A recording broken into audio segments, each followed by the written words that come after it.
South Asia and India's neighborhood. In fact, the way the things are nowadays, they are a cause of concern for all of us. So जब हम TV खोलते हैं और अफगानिस्तान की स्थिति को देखते हैं तो हम सभी चिंतित होते हैं, और उसके साथ ही साथ जिस प्रकार से चीन पिछले कुछ समय से लगभग 18 महीने कह सकते हैं जिस तरीके से वो कार्य कर रहा है, उससे और चिंता बढ़ जाती है।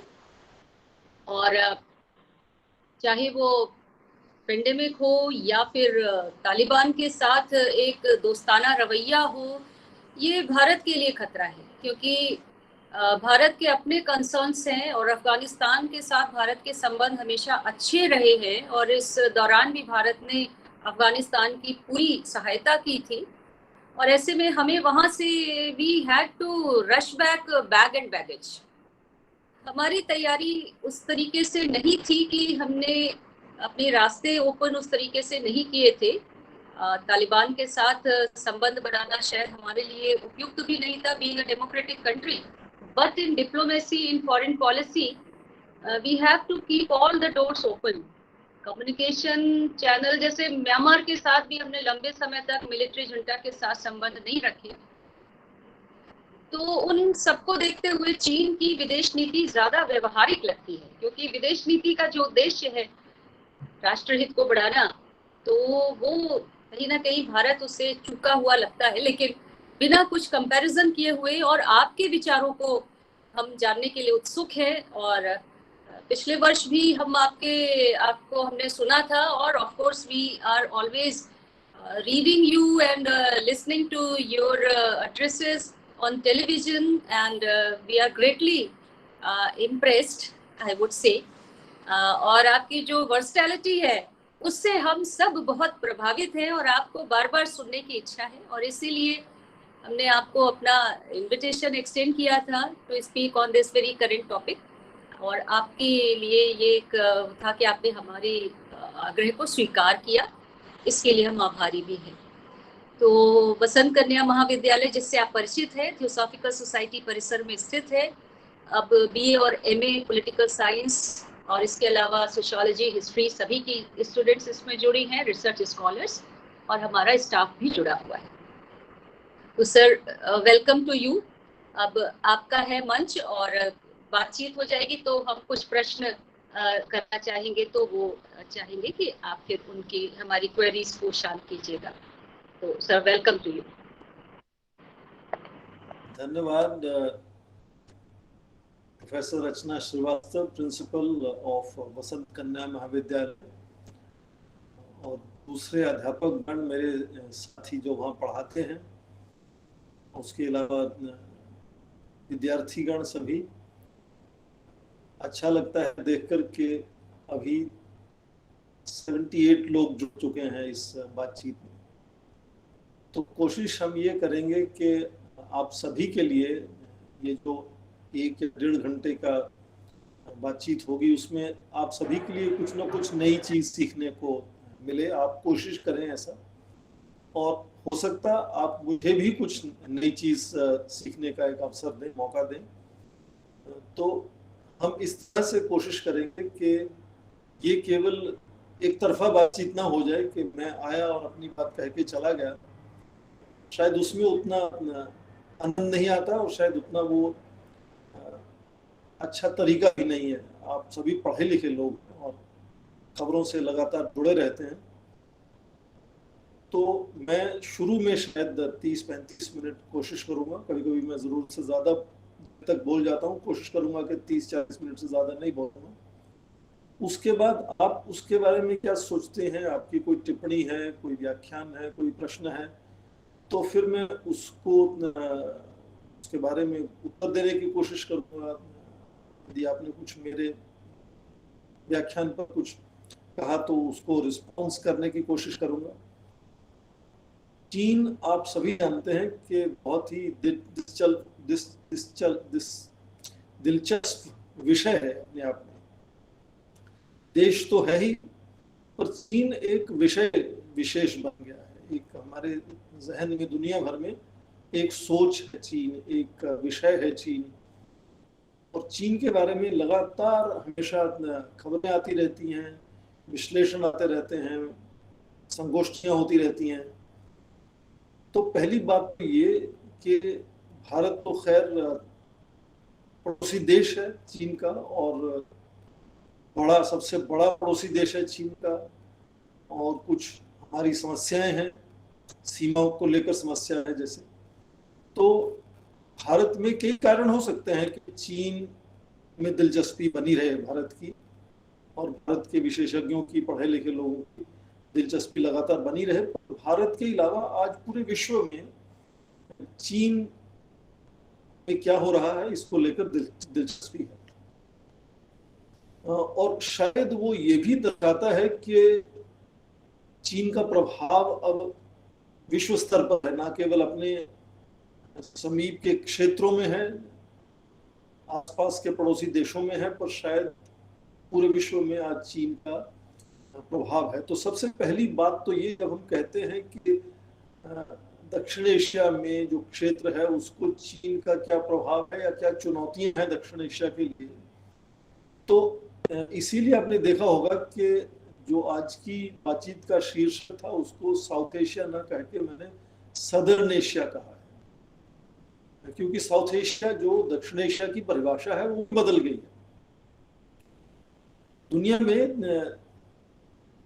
नक्शे बनाना जो है वो अपने आप में बहुत ही जटिल है, और बहुत ही उसमें राजनीतिक प्रभाव रहता है, उसमें राजनीति रहती है कि किस तरह से हम दुनिया के जो नक्शा है उसको किस तरह से पेश करते हैं।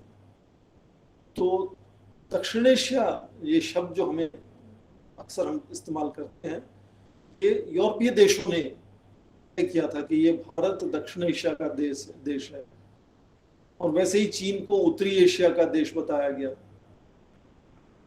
तो उन्होंने जो हमें एक पहचान दी चीन को भी और भारत को भी, उसका बहुत प्रभाव पड़ा हम दोनों देशों के सोच पर, उनकी नीतियों पर, उनके इनिशिएटिव्स को लेकर। तो काफी देर तक जब चीन आजाद हो गया, वहां कम्युनिस्ट क्रांति हुई और कम्युनिस्ट सरकार बनी वहां, तो काफी देर तक चीन अंदर के क्षेत्र को ही ध्यान में रखकर आगे बढ़ने की कोशिश कर रहा था। तो करीब पहले 2 या 3 दशकों में जो क्षेत्र कम्युनिस्ट सरकार के लिए सबसे ज्यादा महत्वपूर्ण था, वो आज चीन के अंदर ही है वो क्षेत्र, चाहे वो तिब्बत के ऊपर अपना प्रभाव बनाना हो, सिंचियांग यहाँ मुस्लिम आबादी रहती है उसके ऊपर अपना प्रभाव बनाना हो, या उसके बाद ताइवान पर भी उन्होंने प्रभाव बनाने की कोशिश की, पर ताइवान आज भी आजाद है। तो अपने आसपास के क्षेत्रों को जिसको चीन मानता था कि ऐतिहासिक रूप में वो चीन का हिस्सा है, उसी क्षेत्र में चीन का 2 या 3 दशक तक लगातार उसी पे ध्यान केंद्रित रहा कि उनको किस तरह से चीन के साथ जोड़ दिया जाए। और जो ये क्षेत्र चीन अपने मानता था वो सभी क्षेत्र तो नहीं जुड़ पाए, वो हिस्सा नहीं बन पाए चीन का। जैसे ताइवान की हमने अभी बात की, इतिहास में बहुत से और भी ऐसे इलाके हैं, जैसे कोरिया है, वियतनाम है, लाओस, कंबोडिया है, वो इतिहास में चीनी कई बार उनको भी अपना ही हिस्सा मानते थे, और वो भी आज बिल्कुल आजाद देश है, उनकी अपनी संप्रभुता है। तो ये क्षेत्र क्या है चीन के लिए, इसकी परिभाषा पहले तो जानना जरूरी होगा कि वो कैसे लगातार बदलती गई। पहले उनकी इतिहास में जाए तो छोटी छोटी रियासतें होती थी, राज्य होते थे, जैसे भारत में भी होते थे। तो वो जो राज्य जिसको चीन का केंद्र इतिहास में देखा गया, वो उनकी एक येलो रिवर है, उसके आसपास, जैसे हमारा इंडस वैली सिविलाइजेशन है, उनका सिविलाइजेशन वो येलो रिवर के आसपास विकसित हुआ। कभी बढ़ गया, कभी कमजोर हो गया, कभी आप देखें मंगोलों ने आकर उन पर पूरा अपना हथिया लिया, चीन को मंगोलों ने राज किया, फिर जापानियों ने भी राज किया एक जमाने में। जापानियों ने एक चीनी राजा को वहां बना के बिठा दिया, जापान की बात सुन के काम करता था। पुई उसका नाम था, और आज भी उसका प्रभाव जापान का जो है वो उनके उत्तर पूर्व इलाके में चीन में देखा जा सकता है। तो चीन की अपनी संरचना क्या है कि चीन क्या है और उसका क्षेत्र जो जुड़ा हुआ है उसके आसपास, उसकी समझ जो है वो लगातार उसमें बदलाव आता गया है। तो जब आज़ाद हुआ, लिबरेशन हुआ और कम्युनिस्ट सरकार बनी चीन में, तो पहले तो आसपास के क्षेत्रों को अपने साथ जोड़ने की कोशिश हुई। तिब्बत बहुत बड़ा भूमि का हिस्सा है, आप देखें, यदि आप मैप पे देखें तो तिब्बत बहुत बड़ी जगह है, तो उसको अपने में जोड़ना, फिर सिंचियांग को अपने में जोड़ना, फिर दूसरे राष्ट्रों को कोशिश करना, पर वो जोड़ नहीं सके, दूसरे लोग, दूसरे राष्ट्र नहीं जुड़े चीन के साथ। और फिर वहां एक सांस्कृतिक क्रांति आती है, कल्चरल रेवोल्यूशन आ जाती है 10 साल की, 1966 से लेकर 1976 तक। तो वो अंदरूनी जो पुराने रीति रिवाज, माहौल, जब वहाँ की क्लास सिस्टम था, एरिस्टोक्रेसी थी, उसको पूरी तरह से बदल देने की कोशिश हुई। तो कहने का मतलब ये कि 70 के अंत तक चीन का ध्यान बिल्कुल अंदर तक ही सीमित रहा, और बहुत से इलाके जो आज चीन के अंदर हैं, उस वक्त उनको वो पड़ोसी क्षेत्र समझते थे कि ये पड़ोस के क्षेत्र हैं, पर ये चीन में जुड़ जाने चाहिए। कुछ जुड़ गए, कुछ नहीं जुड़ पाए। तो पहले तो ये राजनीतिक स्वतंत्रता वहां के नेता थे माओ से तुंग, उन्होंने दिलवाई उनको। पहले 3 या 4 दशक में अंदरूनी एकजुटता बनाने की कोशिश रही कि जो उनको लगता है उनके क्षेत्र है वो चीन का हिस्सा हो जाए, और जो वहां का पूरा स्वरूप है समाज का, राजनीति का, अर्थव्यवस्था का, उसको किस तरह से पूरा नए तौर पे तैयार किया जाए ताकि वो कम्युनिस्ट समाज हो जाए, कम्युनिस्ट देश हो जाए पूरी तरह से। तो वो कोशिश हुई, और एक दूसरी क्रांति आती है वहां 80 के दशक में, 70 के अंत में, 70 के दशक के अंत में शुरू हो जाती है, और वहां दूसरे नेता आते हैं तंग श्याओपिंग।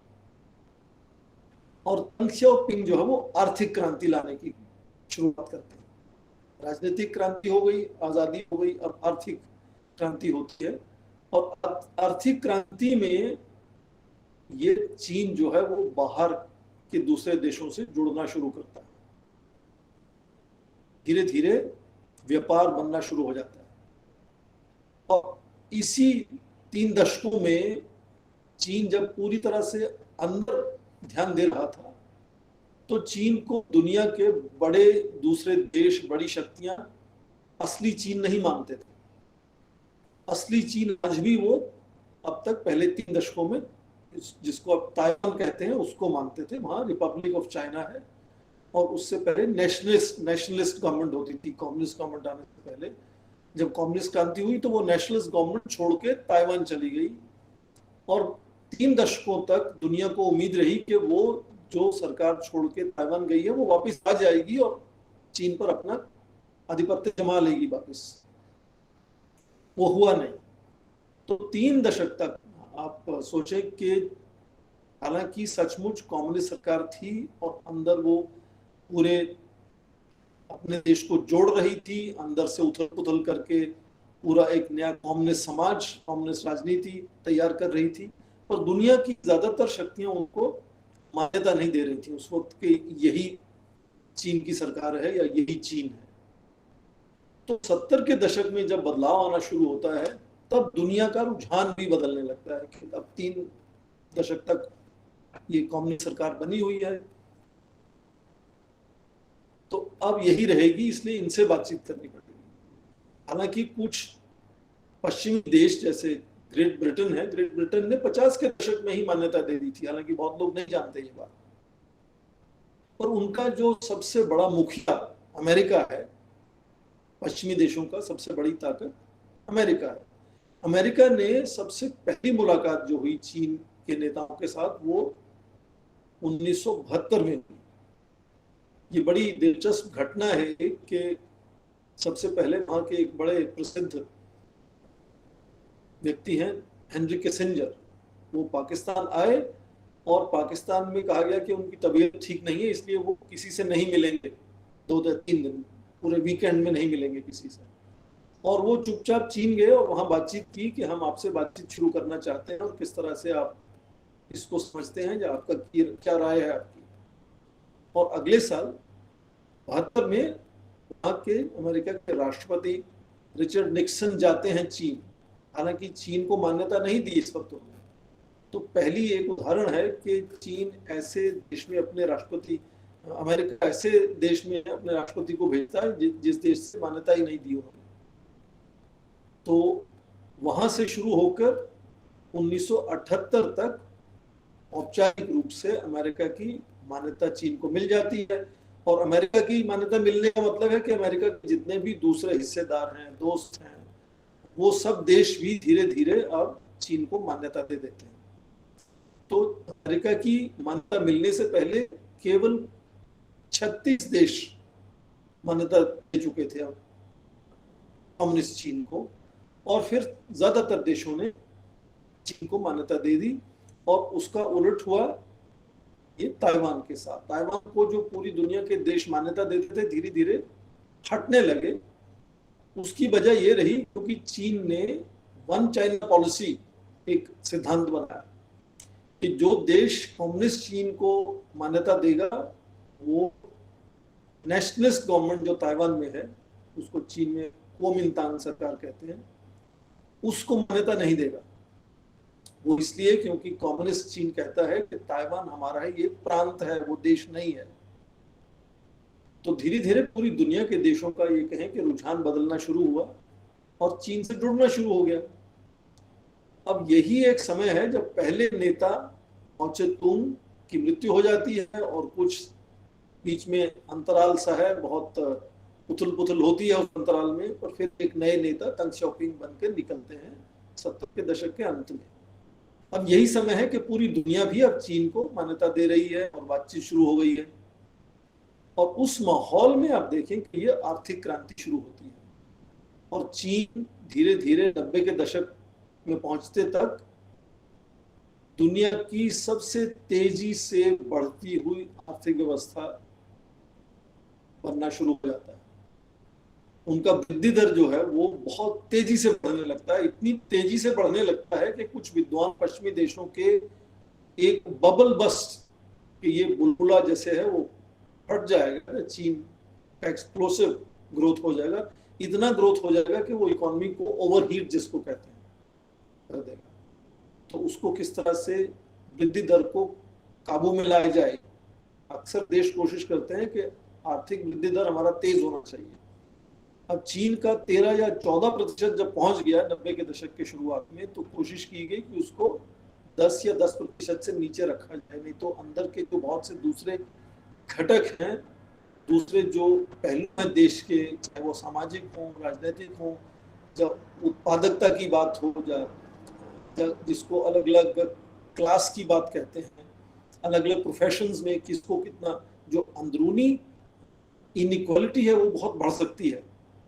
इसलिए वृद्धि दर को एक 10% तक रखा जाए या उससे कम किया जाए। तो उसके चलते क्योंकि सारे दुनिया के देश अब जुड़ रहे हैं, और ये कम्युनिस्ट क्रांति का मतलब था कि अंदरूनी बहुत सी उथल पुथल हुई पर कुछ अच्छाइयां भी हुई। जो मौलिक तौर पर बराबरी है स्त्री पुरुष की, लोगों की, वो मान्यता काफी जड़ कर गई उनके समाज में। तो जब पूरे विश्व ने चाहा कि चीन के साथ हम आर्थिक अपने रिश्ते बढ़ाएं, तो उसके चलते पहली बार ये चीन के समाज में हुआ कि जो जितना चाहे उतना कमा सकता है। ये चीन की कम्युनिस्ट जो व्यवस्था थी उसमें नहीं था। कम्युनिस्ट व्यवस्था में कम्यून्स थे कि हर कोई अपनी जितना परिश्रम कर सकता है उतना परिश्रम करेगा, और जो धन संपत्ति होगी वो कम्यून की होगी, और उसमें आपको जितनी जरूरत है वो उसमें से आप ले सकते हैं। तो कोई भी व्यक्तिगत तौर पर धन इकट्ठा नहीं कर सकता था कम्युनिस्ट तौर तरीके में जब वो रहते थे। तो धीरे धीरे जिसको सुधार, मौलिक आर्थिक सुधार करने शुरू हुए वहां, तो ये संभव हुआ पहली बार कि आप व्यक्तिगत तौर पर अपना धन इकट्ठा कर सकते हैं। ये एक नशा हो गया एक तरह से। तो इसीलिए चीन को धीरे धीरे दुनिया की फैक्ट्री कहना शुरू हो गए लोग, कि दुनिया की जितनी भी बड़ी बड़ी कंपनियां हैं वो चाहती हैं कि हमारा उत्पादन चीन में हो, क्योंकि चीन वो उत्पादन बहुत सस्ते दामों पर करने को तैयार हो जाता था। तो इसलिए मुनाफा जो बड़ी कंपनियों की, पश्चिमी देशों की कंपनियां थी, वो सारी चीन में आकर अपना उत्पादन करनी शुरू हो गई और उसका फायदा उठाया चीन ने कि उनका लगातार जो वृद्धि दर था वो तेजी से बढ़ता गया और उनकी आर्थिक व्यवस्था धीरे धीरे बड़ी होनी शुरू हो गई दुनिया की। आज दुनिया की दूसरी सबसे बड़ी आर्थिक व्यवस्था चीन ही है। अभी जो सर्वव्यापी महामारी के चलते पिछले साल पूरे अंतरराष्ट्रीय स्तर पर जो धक्का लगा है अर्थव्यवस्था को, सभी देशों की अर्थव्यवस्था डगमगा गई है, रुक गई है, नकारात्मक उसमें वृद्धि हुई है। चीन ने उस साल में भी 2.3% सकारात्मक वृद्धि दर पाया है, जबकि दूसरे देश अमेरिका भी, उनकी जो आर्थिक व्यवस्था है वो संकुचित हो गई है, छोटी हो गई है पहले से। तो आज अमेरिका की अर्थव्यवस्था जिसको हम कहते हैं वो करीब 21.4 ट्रिलियन डॉलर की अर्थव्यवस्था है और चीन आज 15.5 ट्रिलियन डॉलर्स की अर्थव्यवस्था बन चुका है। अब अर्थव्यवस्था को मापने का एक और तरीका होता है जिसको परचेजिंग पावर पैरिटी कहते हैं, कि क्या हम एक ही करेंसी में, डॉलर में, पूरी दुनिया की ताकत को माप सकते हैं या नहीं माप सकते। क्योंकि $1 से आप क्या खरीद सकते हैं ये हर देश में अलग है। $1 से आप लंदन में या न्यूयॉर्क में जो आप खरीद सकते हैं उससे कहीं ज्यादा आप गरीब देशों में $1 से खरीद सकते हैं। तो आपकी परचेजिंग पावर क्या है उसके नजरिए से देखा जाए तो करीब अब 6 या 7 साल से चीन पहले से ही दुनिया की सबसे बड़ी अर्थव्यवस्था बन चुका है। तो पहली बात तो ये है कि चीन जब दुनिया की सबसे बड़ी अर्थव्यवस्था बनकर उभरता है और चीन जो पूरी दुनिया की मान्यता पा जाता है, राजनीतिक मान्यता उसको मिल जाती है, राजनीतिक मान्यता मिलती है उसको, तो उसका नजरिया जो है वो केवल अंदरूनी एकजुटता बनाए रखने से हटकर अब बाहर दुनिया पर किस तरह से जुड़ेगा वो उस पर ध्यान केंद्रित होता है और धीरे धीरे वो दुनिया का सबसे बड़ा व्यापारी देश बन जाता है। 2014 से दुनिया का सबसे बड़ा व्यापारी देश अमेरिका नहीं है, चीन है। उसके अलावा न केवल सबसे बड़ा व्यापारी ही है चीन, क्योंकि वो सारी पश्चिमी देशों की कंपनियों के लिए उत्पादन करता है, इसलिए पश्चिमी देशों की करेंसी या डॉलर की बात कहें तो डॉलर बहुत ज्यादा चीन में जमा हो जाता है, जिसको फॉरेन एक्सचेंज रिजर्व कहते हैं। एक समय पर 4.5 trillion dollar foreign exchange reserve चीन के पास था। भारत की अर्थव्यवस्था 2.7 ट्रिलियन डॉलर है और मैं चीन के फॉरेन एक्सचेंज रिजर्व की बात कर रहा हूं जो 4.5 ट्रिलियन हो गया था। फॉरेन एक्सचेंज रिजर्व होता है जैसे आपके, यदि आप विद्यार्थी हैं तो यदि आपके पेरेंट्स आपके बैंक में अचानक मान लीजिए कि 50,000 का चेक डाल देते हैं, कहते हैं कि हमने आपको पैसा दे दिया, अब जो चाहें इससे कुछ भी करें, तो जिसको हम फैट कैश इन बैंक कह सकते हैं आसान भाषा में, तो फॉरेन एक्सचेंज रिजर्व इस तरह से चीन के हाथ में इतनी बड़ी मात्रा में आ जाता है। दूसरी बात, क्योंकि वो पूरी दुनिया के लिए उत्पादन करता है तो उसकी उत्पादन शक्ति बहुत बढ़ जाती है, इतनी बढ़ जाती है कि शायद कभी कभी उसका उत्पादन इतना ज्यादा हो जाता है कि खरीदने वाले नहीं है, इसलिए उसको कीमत कम करनी पड़ती है कभी। तो दुनिया का सबसे बड़ा उत्पादक देश तो बनता ही है, उसके साथ साथ धीरे धीरे वो जिसको हम कहते हैं कि कम कीमतों पर कम योग्यता की जो चीजें चीन बेचता है, चीनी माल कभी कभी आप सुनते हैं ना, ये चीनी माल है, मतलब सस्ता भी है और कम क्वालिटी का भी है। पर 3 या 4 दशकों में ये काम लगातार करने से चीन ने तकनीक को भी आगे अति आधुनिक बना लिया और अब चीन क्या है, पिछले 1 दशक से उत्पादक तो है ही, अब चीन के ब्रांड जिसको कहते हैं, ब्रांड चाइना के ब्रांड दुनिया में मशहूर होने लगे हैं। अलीबाबा जैसे है, टेंसेंट है, अभी आपने शायद पढ़ा होगा या सुना होगा इसके बारे में, जो 5G टेक्नोलॉजी है वो चीन की एक ZTE कंपनी है या हुआवे कंपनी है। ये कंपनियां दुनिया में सबसे अति आधुनिक 5G इंटरनेट तैयार कर चुकी हैं और पश्चिमी देशों के मुकाबले में कम कीमत पर दुनिया को देने की सक्षमता रखती हैं। तो आज वो पश्चिमी देशों की जो बड़ी ताकतवर आर्थिक व्यवस्थाएं थी उनको चुनौती देना शुरू हो गया, उनको चिंता का विषय हो गया। और तीसरी बात ये कि जब लगातार ये एक तरह से समृद्धि बढ़ी है चीन में, तो वहां के आने वाले जो जनरेशन्स हैं उनकी कॉन्फिडेंस बढ़ा है, उनकी कुशलता बढ़ी है, उनकी एजुकेशन बढ़ी है। तो अब चीन में हर साल लाखों विद्यार्थी डिग्री पाते हैं और उनको नौकरियां चाहिए। तो अब हो गया तीन चीज जो मैंने आपसे कहा, वो ये कि ये दुनिया का उत्पादन करते करते तीन चीज हुई। एक तो ये कि चीन के पास खूब पैसा हो गया, फॉरेन एक्सचेंज रिजर्व खूब सारा हो गया। दूसरा, उनकी फैक्ट्रियां बहुत ज्यादा उत्पादन करने में लगातार सक्षम हो गई। और तीसरा, उनकी जनसंख्या में जो कुशलता है, जो काबिलियत है, जो एजुकेशन है, उसमें बहुत परिवर्तन आया।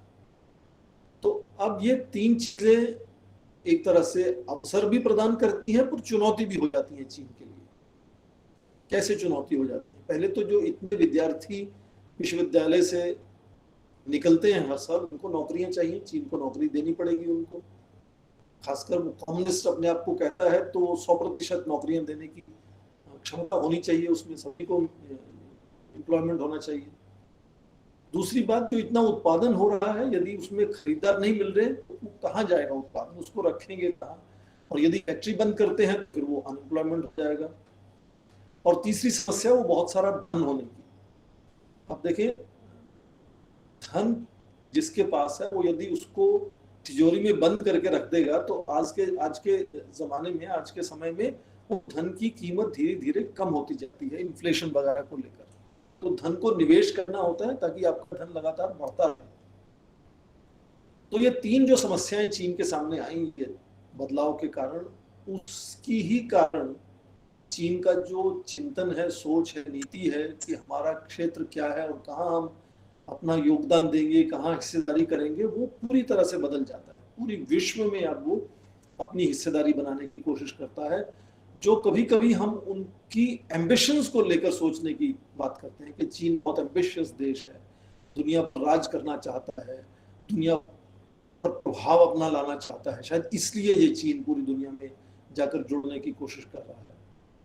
पर उसके पीछे कुछ कुछ उनकी चिंताएं भी हैं। जैसे हमने कहा कि उनके जो योग्य युवक हैं उनको रोजगार चाहिए, फैक्ट्रियों को बाजार चाहिए और उनके पैसे को निवेश करने की जगह चाहिए। उदाहरण के तौर पर आप देखें कि करीब 10 या 12 लाख चीनी आज अफ्रीका में चीनी योजनाएं जो कार्यान्वित हो रही हैं, जो प्रोजेक्ट बन रहे हैं, उनमें उनको रोजगार मिल रहा है। तो चीन जब दुनिया भर में जाता है और अपने योजनाएं बनाता है, जिसको आधारभूत संरचना भी कहते हैं, जिसको इंफ्रास्ट्रक्चर कहते हैं, तो इंफ्रास्ट्रक्चर बनाता है, रेलवे लाइन बनाता है, सड़क बनाता है, पोर्ट बनाता है, एयरपोर्ट बनाता है, अस्पताल बनाता है, दुनिया भर की चीजें, वो पावर हाउस बनाता है, बिजली का तार लगाता है, सब चीजें करता है। तो वो योजनाएं बनाने के पीछे यही है कि वहां उनको अपने धन को निवेश करना, अपने लोगों को रोजगार दिलवाना और अपनी जो फैक्ट्रीज हैं उनको वहां माल वहां पहुंचाना और बेचना, उस बाजार में ये संभव हो पाता है। और इस सब के चलते चीन का जो आर्थिक दर है, वृद्धि दर है, वो लगातार आगे बढ़ता हुआ नजर आता है। और आर्थिक वृद्धि दर यदि बंद हो जाता है तो अंदरूनी तौर पर, क्योंकि 40 साल से लोगों को ये आदत पड़ चुकी है कि लगातार उनकी समृद्धि बढ़ती रहनी चाहिए, तो आक्रोश हो जाएगा। यदि स्थिरता आ जाती है आर्थिक वृद्धि दर में तो आक्रोश हो सकता है और वहां की जो राजनीति है उसमें उसका प्रभाव नकारात्मक हो सकता है। तो ये तो हुई विश्लेषण के चीन क्यों जुड़ा हुआ है पूरे विश्व में। अब थोड़ा उसको देखें राजनीति के नजरिए से। जब चीन के पास इतनी ज्यादा आर्थिक ताकत आ जाती है तो अपनी आर्थिक ताकत को वो राजनीतिक प्रभाव में बदलने की कोशिश करता है, क्योंकि आपका निवेश दूसरी दुनिया में तभी तक सुरक्षित है यदि आपकी राजनीतिक तौर पर आपका प्रभाव दुनिया में अच्छा है। नहीं तो मान लीजिए पूरी दुनिया में आपने निवेश किया और देशों ने आपको निवेश आपका हड़प लिया, जोर जबरदस्ती आपको भगा दिया वहां से, तो वो उससे बचने के लिए अपने चाहे वो व्यापार हो या वो निवेश हो उसको सुरक्षित करना बड़ा जरूरी हो जाता है। उसके लिए राजनीतिक प्रभाव बढ़ाने की जरूरत है कि आपका राजनीतिक दबदबा हो दुनिया में, लोग आपकी बात सुने, प्रभावित हो आपसे। तो ये जो आर्थिक ताकत को राजनीतिक प्रभाव में बदलने की ये लगातार कोशिश चीन पिछले 2 दशक से मान लीजिए कर रहा है, उससे आज उसका कम से कम अमेरिका के साथ सीधा तनाव बनता हुआ नजर आता है। तो आज चीन और अमेरिका का ये जो आर्थिक युद्ध की बात करते हैं उसके साथ साथ तकनीकी युद्ध भी लगातार चला हुआ है कि दुनिया में तकनीकी तौर पर कौन सबसे बड़ा प्रभावी देश बनेगा, या व्यापार को लेकर या निवेश को लेकर कौन सा देश सबसे बड़ा प्रभावी देश रहेगा। तो चीन आज अमेरिका को एक तरह से चुनौती देता है। तो जब चीन अमेरिका को चुनौती देता है तो हम हमेशा से कहते आए हैं कि अमेरिका को हम वो ऐसा कहते हैं कि अमेरिका हर देश का पड़ोसी देश है। दुनिया के हर हिस्से में उसको अपना राष्ट्रहित नजर आता है, वहां दखलंदाजी करता है अमेरिका जाकर, चाहे वो अफगानिस्तान हो, सीरिया हो, लीबिया हो, तो उससे पहले कोरिया हो, कोई भी देश हो, जहां भी उसको लगता है कि उसके तौर तरीके से सरकार नहीं चल रही, वहां जाकर वो हस्तक्षेप करता है। अमेरिका इकलौता देश है जो अपने अंदरूनी कानून विदेशों पर लागू करता है। अंतर्राष्ट्रीय कानून की बात नहीं मैं कह रहा हूं, अमेरिका के जो अंदरूनी कानून है वो अमेरिका बार बार अंतर्राष्ट्रीय स्तर पर लागू कर देता है, सैंक्शंस लगा देता है दूसरे देशों पर, दूसरे देशों से लोगों को उठा लेता है। बिन लादेन को जैसे आपने देखा होगा, सुना होगा आपने। तो अब इतनी बड़ी ताकत के साथ सीधी जो तनातनी मच गई, जो हो गई चीन की, उसका प्रभाव सभी क्षेत्रों पर पड़ता है, क्योंकि अमेरिका का लगाव सभी क्षेत्रों में है, प्रभाव सभी क्षेत्रों में है। तो ये यहां आता है दक्षिण एशिया। तो चीन का प्रभाव न केवल दक्षिण एशिया में इसलिए बढ़ रहा है कि वो व्यापार या निवेश करना चाहता है, पर अब धीरे धीरे इसलिए भी बढ़ रहा है कि उसको लगता है कि वो अमेरिका के प्रभाव को हटाकर अपना प्रभाव बनाना चाहता है। अमेरिका अपने बहुत से ऐसे जो रिपोर्ट्स आती हैं, वहाँ एक नेशनल सिक्योरिटी स्ट्रेटजी रिपोर्ट आती है, जैसे इस तरह की न्यूक्लियर सिक्योरिटी पोस्चर रिपोर्ट आती है, उसमें वो साफ लिख चुका है कि चीन लगातार कोशिश कर रहा है कि अमेरिका की जो अंतर्राष्ट्रीय स्तर पर जो नेतृत्व है उसको हटाकर चीन का नेतृत्व लगाए। इसीलिए एक के बाद एक राष्ट्रपति, अभी राष्ट्रपति बाइडेन भी बार बार कहते हैं कि चीन हमारे लिए दुनिया की सबसे बड़ी चुनौती है। उसको दुश्मन नहीं कहते हैं, उसको चुनौती कहते हैं। तो अब ये दक्षिण एशिया में जो चीन का प्रभाव है, ये केवल यहाँ तक सीमित नहीं रह गया कि दक्षिण एशिया की सबसे बड़ी शक्ति है। भारत को चीन कैसे देखता है, और क्या भारत को सबक सिखाने की वजह से वो बाकी आसपास के देशों से अपना तालमेल अच्छा बना रहा है, वहां प्रभाव बढ़ा रहा है, निवेश कर रहा है। वो इसलिए भी यहाँ निवेश कर रहा है, प्रभाव बना रहा है कि वो भारत के अलावा अमेरिका के साथ वो कंपटीशन में है, मुकाबले में है कि अपने कम से कम जिसको वो पास पड़ोस समझता है वहां से अमेरिका को बिल्कुल हटा देना चाहता है। ये अफगानिस्तान की उदाहरण ले आप, तो 20 साल लगातार अमेरिकी सैनिक और नेटो के सैनिक हमेशा कोशिश करते रहे कि वहां स्थिरता बनी रहे, सुरक्षा बनी रहे, लोकतंत्र आ जाए, वृद्धि आ जाए। उसके बावजूद भी तालिबान ने 20 साल के बाद ये पश्चिमी देशों की सेनाओं को हटा दिया अपने देश से, अपनी सरकार नहीं बनी। पर जब ये नई सरकार की बातचीत हो रही है या तालिबान अपने आप को मान्यता दिलवाने की कोशिश कर रहा है, तो कौन से देश उनसे जुड़े हुए हैं? पाकिस्तान तो जुड़ा ही हुआ है, पाकिस्तान भी चीन का सबसे घनिष्ठ मित्र है, पर चीन अब सीधा तालिबान के साथ बात कर रहा है। उसमें यही कोशिश है कि 4 चीजें मैं जैसे कहूंगा कि तालिबान के साथ दिलचस्पी दिखाने, दोस्ती दिखाने की क्या कारण हो सकते हैं चीन के। सबसे पहले कारण तो ये कि उनकी अंदरूनी सुरक्षा पर उनको ध्यान रखना है। अभी मैंने कहा था शुरू में कि सिंचियांग एक प्रांत है जिसको माओ ने जब चीन को आजाद करवाया तो उसको अपना आधिपत्य जमाने की सबसे पहले कोशिश की।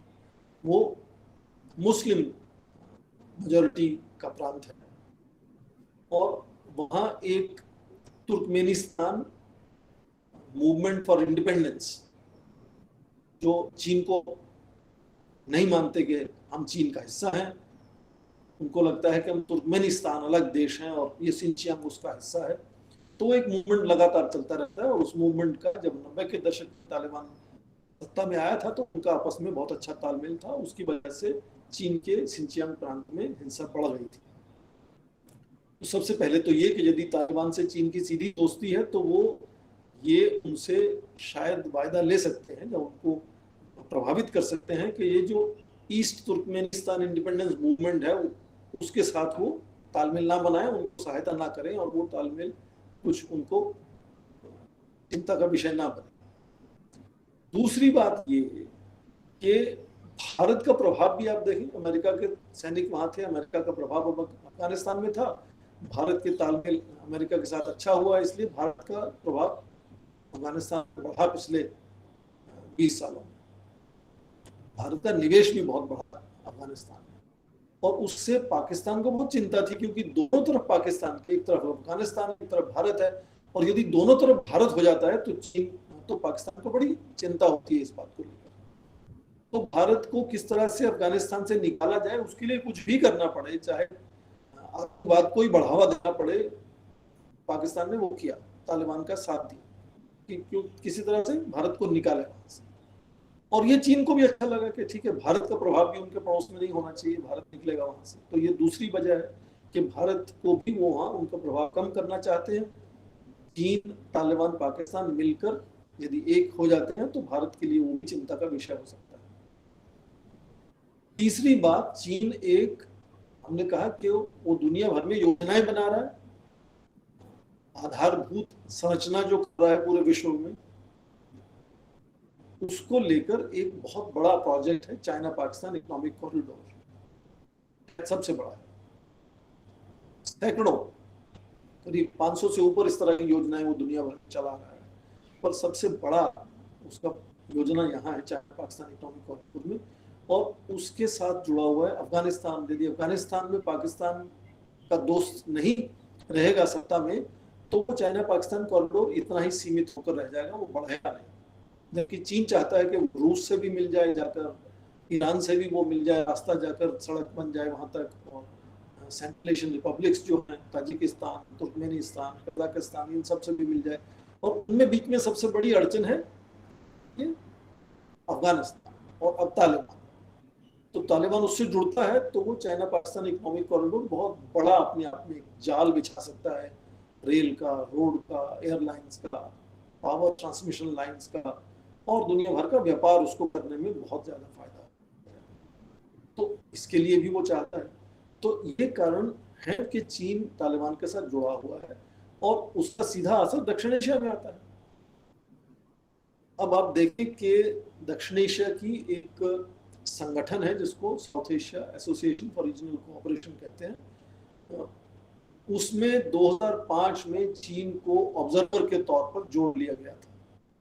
और चीन ने इतना प्रभाव बढ़ाया उसमें, जो दक्षिण एशिया का छोटा सा संगठन है 8 देशों का, 7 का था, फिर अफगानिस्तान उसको जोड़ा गया 2005 में, उसी वक्त चीन को ऑब्जर्वर बनाया गया था। उन्होंने इतना प्रभावित कर दिया इसको कि जितने भी देश थे भारत को छोड़कर और शायद भूटान को छोड़कर, सभी देश ये कहने लगे कि चीन को ऑब्जर्वर नहीं, अब उसका पूरा सदस्य बना देना चाहिए। तो ये बात तो आप समझते हैं, यदि चीन पूरा सदस्य बन जाता है तो उसको वोट करने का अधिकार हो जाएगा, उसको निर्णय लेने का अधिकार हो जाएगा, और एक तरह से वो मोनोपोली जिसको कहते हैं, अपना दबदबा पूरा कर सकता है दक्षिण एशिया के संगठन के ऊपर।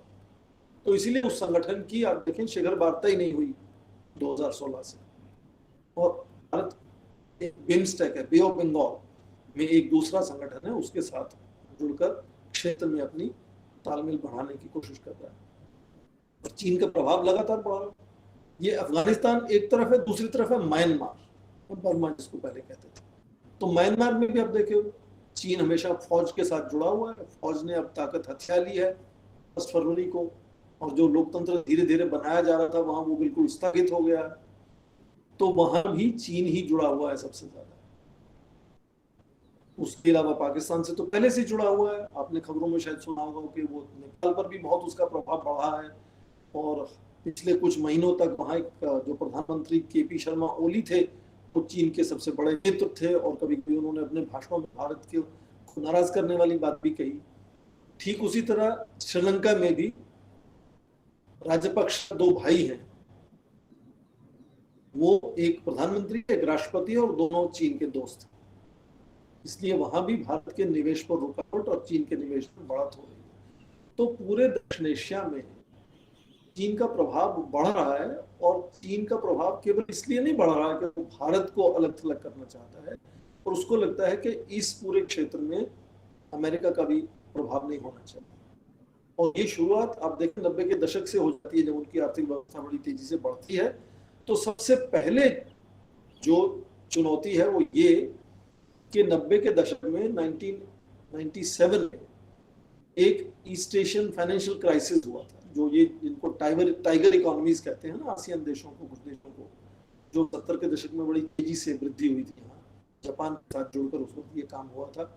तो उनमें फाइनेंशियल क्राइसिस हुआ, तो चीन उस वक्त बड़ी तेजी से बढ़ती हुई अर्थव्यवस्था, वहाँ एक पार्टी का रूल है, कोई अपोजिशन पार्टी नहीं है, इसलिए एक पार्टी जो चाहे वो निर्णय ले सकती है। तो सबसे पहले चीन ने जाके उनकी सहायता की, उस जो चुनौती थी, अर्थव्यवस्था गिर रही थी, उसको संभालने में। तो आसियान जो 60 के दशक में अमेरिका ने इसलिए बनाया था कि वो चीन की कम्युनिस्ट क्रांति पर अंकुश लगा सके और बाकी देश सभी कम्युनिस्ट ना हो जाए। 90 के दशक के अंत तक वो चीन का सबसे बड़ा दोस्त बन चुका है। तो चीन का प्रभाव आप देखें कि पूरे दक्षिण पूर्व एशिया में, और उसके बाद अब दक्षिण एशिया में, अब धीरे धीरे ये मध्य पूर्व एशिया में भी बढ़ता हुआ नजर आ रहा है। वो चाहे ईरान की उदाहरण लें, जहाँ भारत का बहुत बड़ा दोस्त था ईरान, पर पिछले कुछ सालों में आप देखें कि वो चीन की तरफ हो गया उसका।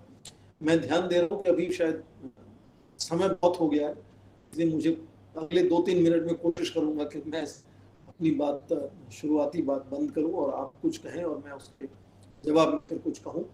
तो ये कहना इस वक्त जरूरी होगा कि आखिर में ये सब चलते, जब इतना निवेश कर दिया चीन ने, तो वहां 2012-13 में अब जो नेता है, जिनका नाम शी जिनपिंग है, वो राष्ट्रपति हैं वहां के, और जब वो सत्ता में आते हैं तो उन्होंने एक नई सोच सामने विश्व के रखी, जिसको वो वन बेल्ट वन रोड कहते हैं, या बेल्ट एंड रोड इनिशिएटिव कहते हैं, कि वो एक पूरा प्रावधान बनाया जिसके अंतर्गत सैकड़ों योजनाएं बनाई जाएंगी, और ये इंफ्रास्ट्रक्चर पूरी दुनिया से जुड़ने का तरीका हो जाएगा। सड़कें हो, रेल हो, वायु मार्ग हो, बिजली की ट्रांसमिशन लाइन्स हो, और भी कई तरह के, जहाँ वित्तीय सहायता देने और लेने आदान प्रदान का तरीका हो, उस सभी में चीन ने एक साझा सोच तैयार करके दुनिया के सामने लाई, जिसको बेल्ट एंड रोड इनिशिएटिव कहते हैं। और आज वो 2017 में और 2019 में 2 बार उसके शिखर सम्मेलन कर चुके हैं।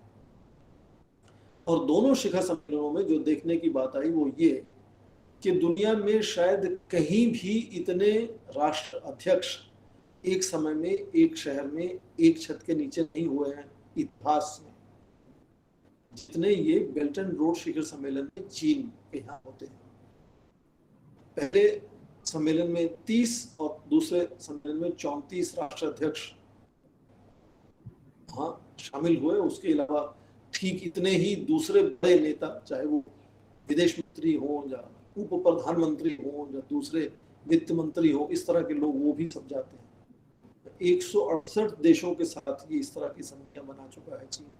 तो ये जो नया तरीका चीन ने अपनाया कि ये इंफ्रास्ट्रक्चर बनाकर दुनिया से जुड़ने का और व्यापार बनाकर दुनिया से जुड़ने का और निवेश करके दुनिया से जुड़ने का, उस तरह से प्रभाव बनाने का, चाहे आप इसको कारण माने या आप उसका नतीजा माने, कि ठीक इसी 4 दशकों में अंतर्राष्ट्रीय संबंधों में, सामाजिक शास्त्र में जो शक्ति की परिभाषा है वो बदल गई। जो 19वीं और 20वीं शताब्दी में सैन्य शक्ति को भी शक्ति का स्रोत मानता था पूरा विश्व, अब वो उसको ठोस शक्ति कहता है और एक नरम शक्ति की बात करता है, hard power and soft power, और उसके अलावा स्मार्ट पावर, उसके अलावा शार्प पावर। तो शक्ति की परिभाषाएं इस जमाने में बहुत बदली हैं। तो आज वित्तीय सहायता, वित्तीय निवेश को शक्ति का बहुत बड़ा स्रोत दुनिया मानना शुरू हो गई है। और क्योंकि वित्तीय सहायता, वित्तीय निवेश को लेकर, व्यापार को लेकर चीन आज सबसे बड़ी शक्ति है, इसलिए उसका प्रभाव दुनिया में बढ़ता हुआ नजर आता है। दुनिया की सबसे बड़ी सैन्य शक्ति नहीं है चीन, सबसे बड़ा व्यापारी है, बहुत तेजी से बढ़ती हुई आर्थिक व्यवस्था है, बहुत तेजी से बढ़ता हुआ निवेशक है वो दुनिया भर में।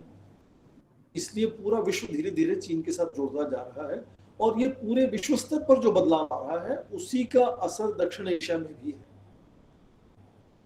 तो क्या हम चीन के बढ़ते हुए प्रभाव को दक्षिण एशिया में केवल छोटे से नजरिए से देखें कि वो भारत को सबक सिखाना चाहता है? हाँ, कुछ हद तक वो बात हो सकती है, खासकर जब भारत अमेरिका का बहुत नजदीकी दोस्त बन जाता है तो शायद भारत को भी वो सबक सिखाना चाहेगा। पर ये बड़े स्तर पर, विश्व स्तर पर जो बदलाव आ रहा है, उस नजरिए से चीन के दक्षिण एशिया में बढ़ते हुए प्रभाव को यदि समझने की हम कोशिश करेंगे तो मुझे लगता है कि उनको ज्यादा सटीक तरीका, सही तरीका होगा उसको समझने का। और ठीक उसी तरह से भारत की ओर से फिर उसको चुनौती को सुलझाने की कोशिश होगी। आप देखें, भारत पूरे विश्व में जुड़ने की कोशिश कर रहा है, भारत भी इस तरह से निवेश करना शुरू हो गया है और योजनाएं बनानी शुरू हो गया है, निवेश करना शुरू किया है भारत ने भी इस तरह से। और ये जो अंतर्राष्ट्रीय स्तर पर ढांचे में बदलाव है, अंतर्राष्ट्रीय स्तर पर जो आदान प्रदान है, उस नजरिए से यदि चीन के बढ़ते हुए प्रभाव को हम समझते हैं और उस चुनौती को कैसे सुलझाना है, एक अपनी रणनीति उसको देखकर बनाते हैं, तो मुझे लगता है कि उससे शायद ज्यादा मतलब अच्छे परिणाम निकल सकते हैं। मैं यहीं पर अपनी बात रोकूंगा क्योंकि मैं चाहूंगा, मैंने ध्यान नहीं दिया, फिर भी 30 मिनट से बहुत ज्यादा मैंने बातचीत कर दी। तो मैं अभी वापस प्रोफेसर रचना श्रीवास्तव को कहूंगा कि आप बैठक की अध्यक्षता फिर से करें, और मैं अभी बात रोकूंगा और यदि आपकी कुछ टिप्पणी हो या कुछ प्रश्न हो तो उसका जवाब देने की कोशिश करूंगा। धन्यवाद।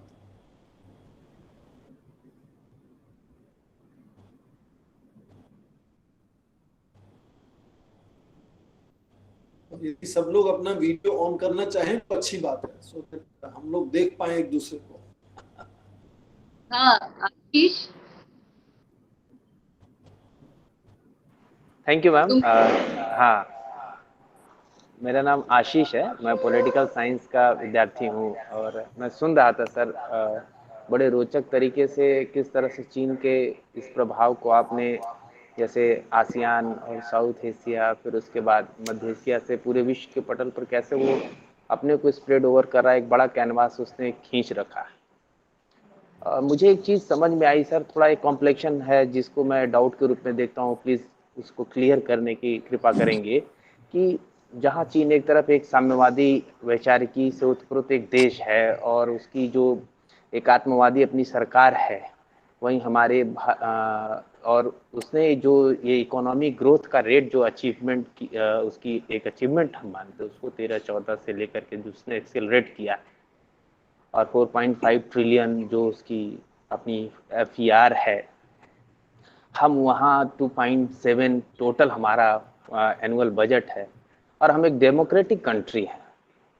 और ऐसे में जहाँ एक आपने एक दूसरी बात कही कि सॉफ्ट पावर, हार्ड पावर से आगे बढ़ कर के हम अभी एक स्मार्ट पावर और शार्प पावर, हम अभी एक सॉफ्ट पावर की बात कर रहे थे और चीन ने स्मार्ट और शार्प पावर दिखा दिया। तो सर मुझे एक चीज़ थोड़ा सा मैं अपने देश और अपने डेमोक्रेसी के लिहाज से सोचते हुए आपसे सुझाव चाहूँगा कि हम इस लोकतांत्रिक व्यवस्था में जो अपनी भारत की अपनी व्यवस्था है उसमें कैसे हम अभी अगर हम अपने को उस चैलेंज में या कंपटीशन में चीन के साथ अगर हम बनाना चाहें जिसकी दरकार भारत रखता है कहीं न कहीं, चाहे सिक्योरिटी काउंसिल हो, चाहे वर्ल्ड इकोनॉमी हो, तो उसमें कैसे उसको देख सकते हैं हम सभी जो विद्यार्थी हैं, वो इस दिशा में अपने देश को या फिर अपनी व्यवस्था, अपने डेमोक्रेसी को हम कैसे उस कॉम्पिटेंसी में हम पा सकते हैं, इसको प्लीज क्लियर करें सर। थैंक यू आशीष, बहुत अच्छा आपने प्रश्न उठाया। मुझे मौका दिया कि मैं ये कहूँ कि विद्यार्थी जो सुन रहे हैं इस वक्त मुझे, आशीष ने बड़ी अच्छी बात कही कि हम सभी की देशों की कोर कॉम्पिटेंसी कुछ होती है, और हमारी, आपकी और मेरी भी इस तरह से कुछ कोर कॉम्पिटेंसी होती है। तो यदि कोई भी देश या कोई विद्यार्थी दूसरा जो देश या विद्यार्थी है वैसा बनना चाहेगा तो वो बहुत गलत तरीका होगा, वो कभी भी सफलता उससे आपको नहीं मिलेगी। हर देश को, हर व्यक्ति को अपनी कोर कॉम्पिटेंसी पर ध्यान देना होगा। भारत की अपनी शक्ति क्या है, चीन की अपनी शक्ति अलग है, भारत की शक्ति अलग है। अब मैं बहुत अच्छी उदाहरण जो मुझे हमेशा बहुत पसंद आती है वो ये कि गांधी जी ने दुनिया के सबसे बड़े साम्राज्य ब्रिटानिया को हराने के लिए भूख हड़ताल का इस्तेमाल किया, क्योंकि भूख हड़ताल भारत की ब्रिटानिया से बड़ी शक्ति थी। ब्रिटानिया के लोग उतनी आसानी से भूखे नहीं रह सकते थे जितना भारत के लोग आसानी से भूखे रह सकते थे, क्योंकि हमारे यहाँ तो या तो अन्न की कमी थी या अन्न था तो भगवान से डरकर व्रत रखते थे लोग जिनके पास पैसा था। तो व्रत रखना तो हमारे लिए बिल्कुल आसान काम था, ब्रिटानिया में नहीं था इस तरह का कोई रुझान। तो हमारी कोर कॉम्पिटेंसी, हमारी अंदरूनी ताकत क्या है, उसको खोजना होगा। और लोकतंत्र की बात की आशीष ने, तो लोकतंत्र तो हमेशा से, प्राचीन समय से लोकतंत्र रहा है भारत में। उसका ढांचा अलग रहा हर समय पे, पर लोकतंत्र, दुनिया का सबसे बड़ा लोकतंत्र भारत अपने आप को कहता है। तो जब हम शक्ति की परिभाषा की बात करते हैं, और जहां परिभाषा बहुत तेजी से बदल चुकी है, ठोस और नरम शक्ति की बात करते हैं, तो ये नरम शक्ति में हमारे मूल्य क्या हैं, हमारे सिद्धांत क्या हैं, हमारा राजनीतिक ढांचा क्या है, ये अपने आप में बहुत बड़े घटक बन जाते हैं। एक तरह से, इस तरह से भारत का प्रभाव दुनिया में बढ़ता है उसको लेकर। तो लोकतंत्र हो, हमारे प्रधानमंत्री कभी कभी बात करते हैं कि भारत में आज डेमोक्रेटिक और डेमोग्राफिक डिविडेंड है। सबसे बड़ा लोकतंत्र है, ये हमें प्रभावशाली बनाता है दुनिया में। और उसके अलावा हमारी जो जनसंख्या है वो बहुत बड़ी युवा जनसंख्या है, वो कुछ ना कुछ कर निकलने को तत्पर है। एस्पायरेंट यूथ जिसको कहते हैं ना, युवा लोग हमेशा कुछ ना कुछ करने, हम कभी कभी कहते हैं कि हर युवा को रेवोल्यूशनरी होना चाहिए, कुछ ना कुछ रास्ते से हटकर कुछ करना चाहिए, और ज्यादातर युवा लोग ऐसे होते भी हैं। तो भारत में क्या ताकत है? भारत में ताकत है कि हमारी जो सोच है वो प्राचीन काल से ही वैश्विक है। वासुदेव कुटुंबकम की बात हमारे प्राचीन काल से होती रही है। हाँ, विश्व का नजरिया हमारा क्या था वो बदलता गया है पिछले से। पहले हो सकता है कि प्राचीन काल में विश्व कितना बड़ा है, उसमें कौन कहाँ रहता है नहीं मालूम होगा, या मालूम हो भी सकता है। जब क्या हम अंतरिक्ष में जा सकते हैं, दूसरे इस तरह के कहीं और भी पृथ्वी ढूंढ सकते हैं, वो हो सकता है नई खोज हो। पर ये जो सोच है कि पूरा विश्व जुड़ा हुआ है और हम विश्व का हिस्सा हैं, और हमारे ज्यादातर संस्कृति में आप देखें पहाड़, झरने, पेड़, जीव जंतु, सभी को एक इकोसिस्टम के नजरिए से देखा गया कि हम इन सब में एक हिस्सा हैं, हम अलग नहीं हैं। हम इनके ऊपर राजा नहीं है, ये प्रजा नहीं है, हम इन्हीं के तरह हिस्सा है। तो ये जो गहन सोच हमारी सभ्यता में है, हमारी संस्कृति में है, वही हमारी ताकत है। और वो अपने आप में एक मूल्य सिद्धांत की तरह से जब सामने आती है तो जाहिर है कि कुछ प्रभाव पड़ता है, और कुछ दूसरे देश इस तरह से बनना चाहते हैं, इस तरह से कोशिश करते हैं कि हम कैसा बने।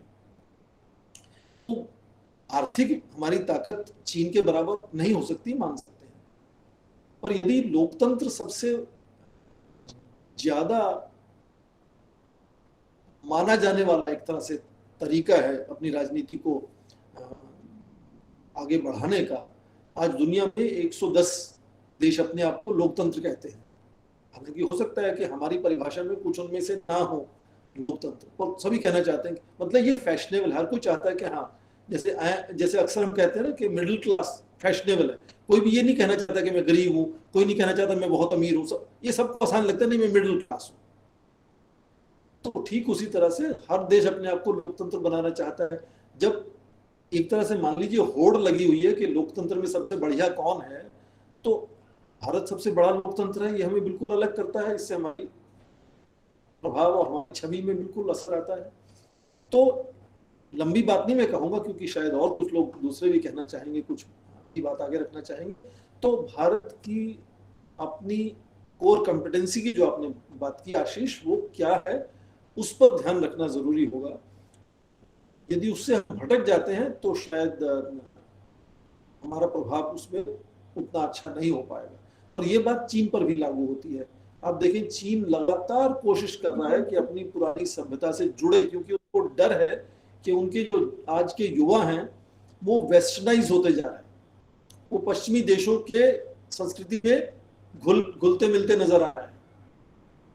इसलिए उनको चीनी बनाए रखने के लिए ही आप देखें कि चीन का पूरा प्रभाव पुराने अपने जो विचारक हैं, चाहे वो सुन्ज हो या कन्फ्यूशियस हो, मेंसियस हो, ये सब पुराने अपने पुराण क्या है, तौर तरीके क्या है, उनको आगे बढ़ाने की वो कोशिश है। इसीलिए बेल्ट एंड रोड इनिशिएटिव में सिल्क रोड की बार बार बात होती है। तो अपनी पहचान से वो भटक ना जाए, ये चीन भी आज कोशिश कर रहा है।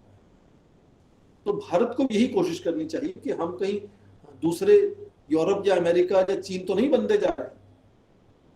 तो हमारी जो कोर कॉम्पिटेंसी है उसमें से कैसे सुधार किया जाए, और उस सुधार करने में यदि सहायता मिलती है बाहर से, जैसे हमें भारत की सुरक्षा खुद करनी होगी, पर सुरक्षा हमारी सैन्य शक्ति को यदि उसका आधुनिकीकरण करने में तकनीक कहीं से ला सकते हैं तो ला सकते हैं। ठीक उसी तरह से हमारी अपनी जो सोच है, जो हमारी नीति विदेश नीति को एक तरह से जड़ प्रदान करती है, उसमें मुझे लगता है कि हमें अपनी संस्कृति और सभ्यता में जुड़कर रहना होगा। और उसमें लोकतंत्र हमारा सबसे बड़ा एक तरह से कह सकते हैं कि घटक है भारत के प्रभाव का। I hope I answered your question, but I am also careful कि और भी शायद कुछ लोगों को कहना होगा और उनको भी मौका। बिल्कुल सर, थैंक यू सर, बहुत अच्छे से आपने उसको मुझे कहा। I am very much satisfied with this. Thank you sir again. Shravan sir, मैं एक सर प्रश्न पूछना चाहूंगा। सर, चीन को जब हम समझने की कोशिश करते हैं तो एक एंगल जो कांति वाजपेयी का है, protected conflict versus enduring rivalry, तो हम लोग जो ये स्मार्ट पावर बनने की कोशिश में है, और चीन भी है सॉफ्ट पावर बनने की कोशिश में है, और चूंकि रियलिस्ट अप्रोच से देखने पर हमारा जो बाउंड्री कॉन्फ्लिक्ट है वो बहुत बड़ा इशू है, तो एक जो इशू हम लोग रिजॉल्व नहीं किए हैं और दूसरे एरिया में कंपटीशन में जाएंगे, तो जो प्रोटेक्टेड कॉन्फ्लिक्ट है वो कम होगी या बढ़ेगी, इस पर आपकी टिप्पणी चाहता था। आपका लेक्चर सर बहुत अच्छा था, और मैं प्रिंसिपल मैडम का बड़ा आभारी हूँ, बहुत ही अच्छा लगा सर। मुझे भी अच्छा लगा कि मिश्रा सर बैठे हुए हैं आज संगोष्ठी में, और आपने जिक्र किया कि ये जो चुनौती है चीन की, या एक तरह से तनाव है चीन के साथ, वो क्या रूप ले सकता है। मैं हमेशा मानता हूं कि चीन का जो सीमा का विवाद है आज, वो सीमा का विवाद है ही नहीं। सीमा का विवाद एक बैरोमीटर जिसको हम कहते हैं, वो बैरोमीटर है जिससे आपसी तनाव कितना है उसको आप माप सकते हैं, या उसको दूसरे तरीके से कहा जाए कि वो सीमा का विवाद एक जरिया है, एक माध्यम है एक दूसरे को संदेश देने का कि हम आपसे खुश हैं या नाराज। क्योंकि उस सीमा का एक तो राष्ट्रीय प्रभुता को आप यदि जमीन से जोड़ के देखते हैं तो हाँ उसका मूल्य है, उसकी अहमियत है, पर चीन और भारत के उत्थान में उदय में उस सीमा को लेकर कोई बड़ी अड़चन नहीं है। ठीक इसीलिए आप देखें कि उसी सीमा को बचाए रखने के लिए हालांकि दोनों तरफ दुनिया की सबसे बड़ी शक्तिशाली सेनाएं हैं।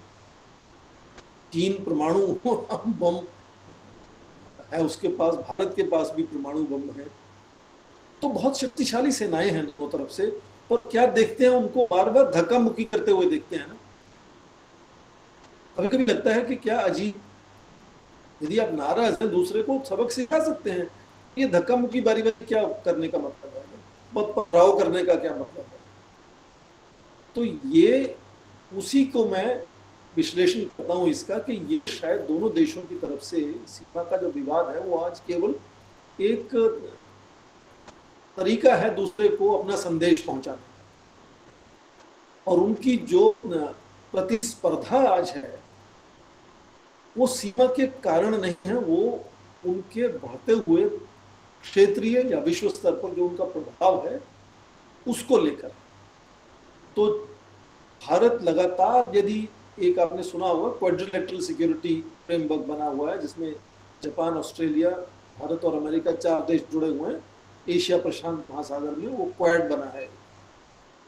तो अब लगातार यदि भारत उससे जुड़ जाता है, लगातार भारत जिसको हम फाउंडेशनल एग्रीमेंट्स कहते हैं ना, जो अमेरिका अपने अलायंस पार्टनर्स के साथ करता है, भारत ने 4 उस तरह की संधियां कर ली हैं पिछले 7 वर्षों में अमेरिका के साथ। तो ये जो लगातार भारत का बढ़ता हुआ प्रॉक्सिमिटी है, दोस्ती है अमेरिका के साथ, उससे चीन नाराजगी जाहिर करने के लिए वो कर रहा है सीमा को। इसलिए वहां चाहे आप सैकड़ों मीटिंग करवा लीजिए सेना की बिठाकर, उससे कुछ होने वाला नहीं है। हाँ, स्थिरता बना सकते हैं आप उसको बातचीत करके। तो आप देखें दर्जनों मीटिंग हो चुकी है इस बात को लेकर, और जब आप असली मुद्दे पर ध्यान ही नहीं दे रहे या नहीं देना चाहते तो उसको फिर आप सुलझा नहीं सकते। तो मैं कभी कभी एक मजाकिया तौर पर यही कहता हूं कि शायद सीमा जो हमारी डिस्प्यूट है, झगड़ा है जो सीमा को लेकर, वो अपने आप में कुकर में जो सीटी बजती है वो बल्ब का काम करता है।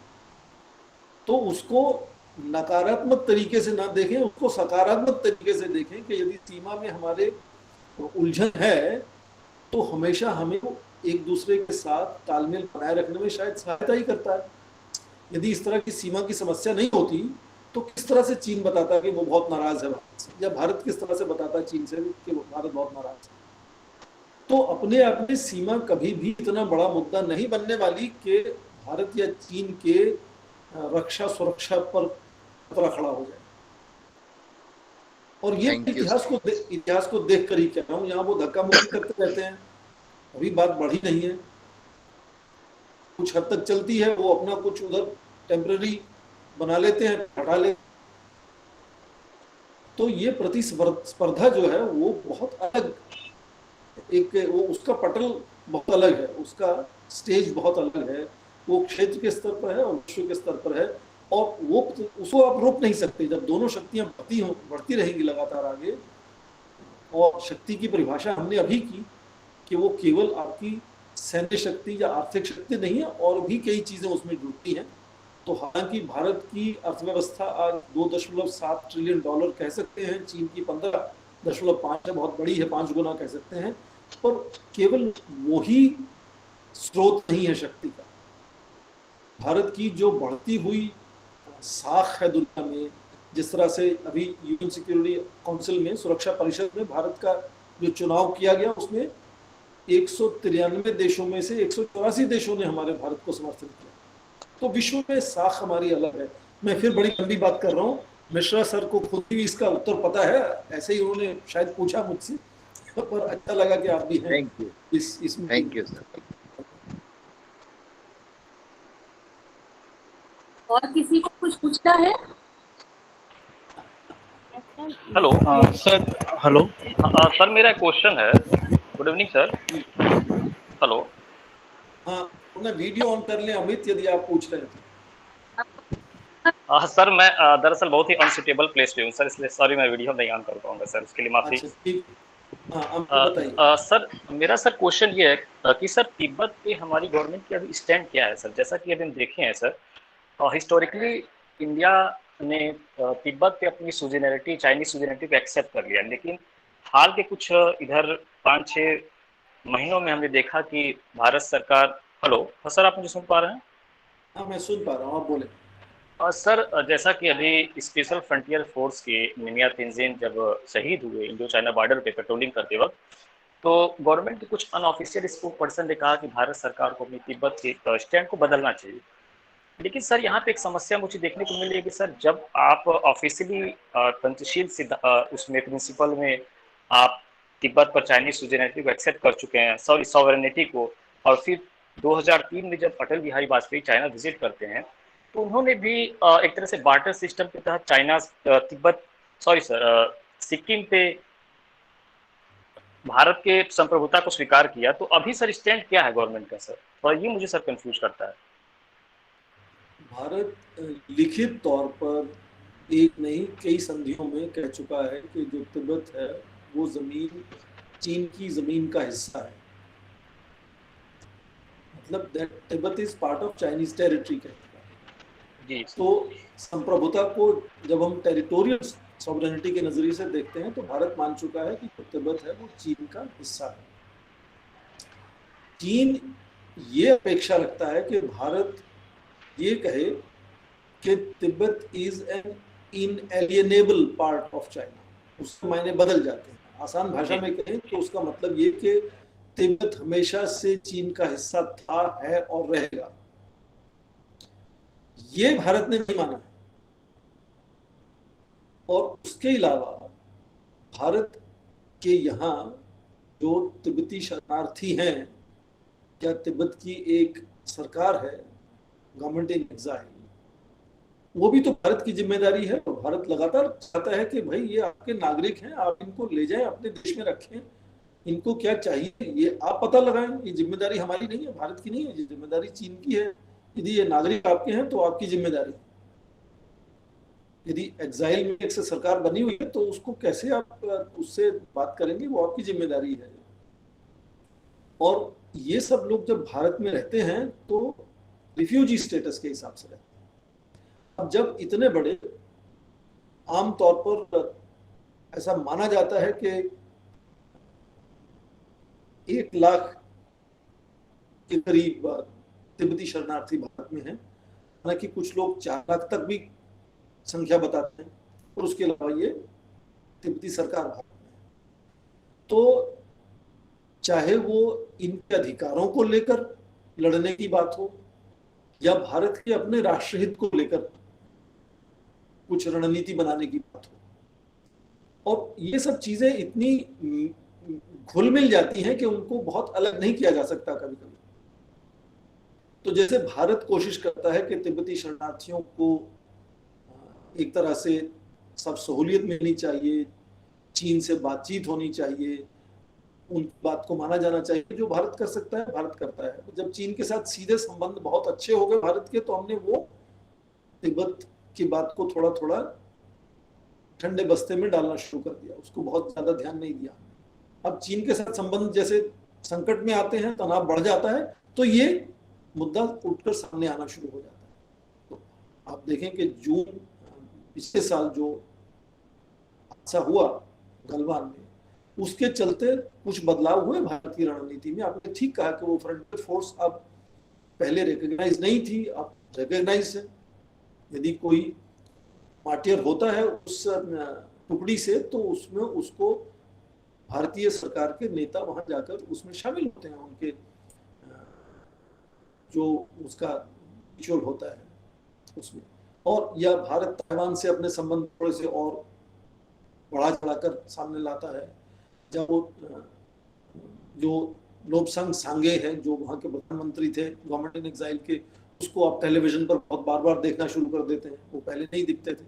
तो ये सब जो बहुत ही, जिसको कहें कि फ्लूइड, मतलब बहुत ही खुली मिली चीजें हैं जिनको बहुत आसानी से आप अलग अलग कर नहीं देख सकते। तो चीन से यदि तनाव बढ़ता है तो जिसको हम तिब्बत कार्ड कह सकते हैं, उसके कुछ ये छोटे छोटे पहलू हैं, घटक हैं, उसका शायद आप देखेंगे कि इस्तेमाल हो रहा है। और यदि आपकी ऐसी धारणा है तो मैं कहूँगा मेरी भी धारणा ऐसी है। अब हमारी धारणा ठीक है या नहीं है ये बात अलग है, पर लगता है ऐसे कि तिब्बती लोगों को शायद हम थोड़ा सा ज्यादा सामने लाने की कोशिश कर रहे हैं। और जब चीन से बहुत अच्छे संबंध हो जाते हैं तो इनको हम प्रदर्शन भी नहीं करने देते, चीनी नेता कोई भारत में आते हैं तो वो रणनीति में ये सब बदलाव आता रहता है। और भारत का ही नहीं, पूरी दुनिया में इस तरह का बदलाव आता है। अमेरिका में भी देखें आप कि कभी वो दलाई लामा को बुला लेते हैं, कभी नहीं बुलाते हैं, कभी बुलाते हैं तो मिलते हैं, नहीं मिलते हैं। तो ये सब चीजें तो दुनिया भर में होती रहती हैं। और ये तिब्बत का जो मुद्दा है ये चीन के लिए काफी बड़ी परेशानी का कारण है एक तरह से। और उस मुद्दे को यदि कोई भी देश या भारत इस्तेमाल करना चाहे तो चीन के लिए परेशानी का कारण बन सकता है एक तरह से। तो चीन से बढ़ते तनाव को लेकर मुझे लगता है कि कुछ हद तक ये तिब्बत कार्ड को हमने सामने किया है। अब उसको कितना असर हुआ या नहीं हुआ, शांति हो गई है सीमा पर, शायद उसकी वजह से हुई या बातचीत की वजह से हुई या किसी बड़े आदमी ने किसी बड़े आदमी को फोन किया, नहीं पता। ये सब बातें दशकों बाद सामने आती है कि क्या हुआ था उस वक्त। और फिलहाल सीमा पे शांति बनी हुई है, बातचीत हो रही है, चीन धीरे धीरे पीछे हट रहा है।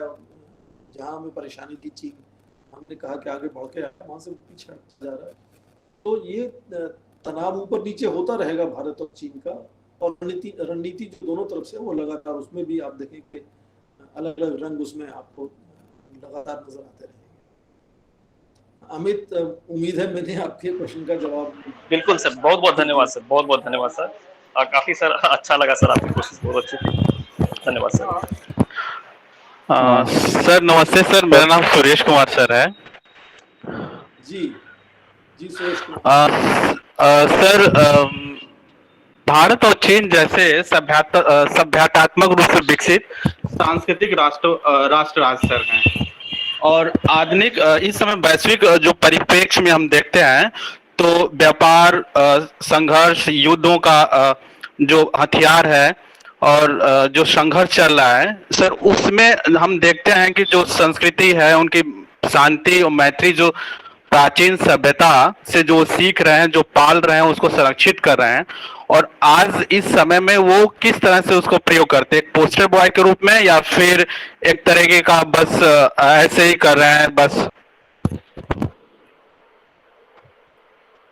कोई भी देश जब समृद्धि की ओर बढ़ता है, या कोई व्यक्ति भी आप देख लें, वो बहुत आपके पहचान में कोई परिवार या व्यक्ति कोई बहुत समृद्ध हो गए हो अचानक, तो हमेशा वो अपनी जड़ों को ढूंढने की कोशिश करता है, क्योंकि उसमें अब काबिलियत होती है कि जो हमेशा से वो चाहता था वो आज कर सकता है शायद। चीन में भी देखें, उसके अलग अलग पहलू हैं, चाहे वो अपनी सभ्यता और संस्कृति को ज्यादा उसका प्रदर्शन करने की कोशिश कर रहा हो, या हमेशा से जो आसपास के भूमि के हिस्से थे जिनको इतिहास में चीन ने माना कि वो उसका हिस्सा है, उस पर जोर जबरदस्ती अपनी संप्रभुता थोपने की कोशिश कर रहा हो। दक्षिण चीन सागर की बात करें, जैसे इतिहास में चीन मानता है कि वो चीन का हिस्सा है, आज चीन को लगता है कि उसमें हैसियत भी है उसको अपना हिस्सा बनाने की, तो लगातार वहां वो छोटे छोटे टापू बना के वहां अपनी संप्रभुता जमाता जा रहा है। तो आर्थिक शक्ति चीन की है आज सबसे बड़ी ताकत। तो चीन उस ताकत से सबसे पहले चाहेगा कि अपना दुनिया भर में राजनीतिक प्रभाव बनाए, और जब राजनीतिक प्रभाव बन जाएगा तो अपनी संस्कृति को, अब जैसे अमेरिका दुनिया भर में युद्ध करने जाता है, किस लिए? कि वहां वो अपनी तरह का लोकतंत्र बनाना चाहता है। अब अफगानिस्तान में वैसा लोकतंत्र समाज को चाहिए नहीं चाहिए वो बात शायद उतनी अहमियत नहीं रखती, पर अमेरिका चाहता है कि हमारे जैसे liberal democracy free market system यहाँ हम थोपना चाहेंगे, और इसीलिए शायद वो चाहे अफगानिस्तान हो, सीरिया हो, इराक हो, दूसरा जगह हो, वियतनाम हो, बहुत बड़े बड़े युद्ध किए अमेरिका ने, पर वहां उस तरह का लोकतंत्र तो बन ही नहीं पाया, क्योंकि उस तरह के लोकतंत्र की शायद वहां जड़ें नहीं है। तो हर कोई यही चाहता है, हर देश भी यही चाहता है कि यदि चीन दुनिया की सबसे बड़ी शक्ति बन जाता है तो वो चाहेंगे कि सभी दुनिया में लोग चीनी भाषा में बात करें, चीनी कवियों को पढ़ें, चीनी विद्वानों को फॉलो करें। जैसे आज आप चाहे वो राजनीतिक शास्त्र हो, सामाजिक शास्त्र हो, या अंतर्राष्ट्रीय संबंधों की बात हो, बड़े विद्वान किसको मानते हैं? बड़े विद्वान सभी तो पश्चिमी देशों से विद्वान आते हैं, उनको हम पढ़ते हैं, उनको हम हमेशा इस्तेमाल करते हैं अपने बच्चों को पढ़ाने के लिए। वो यही तो प्रभाव है पश्चिमी देशों का, क्योंकि वो पिछले 300 सालों से, जब से वेस्टफेलिया सिस्टम बना, उसके बाद कॉलोनाइज साम्राज्यवाद बढ़ गया, तो साम्राज्यवाद बढ़ने से उन्होंने सभी देशों के ऊपर अपने ढांचे एक तरह से थोपने की कोशिश की।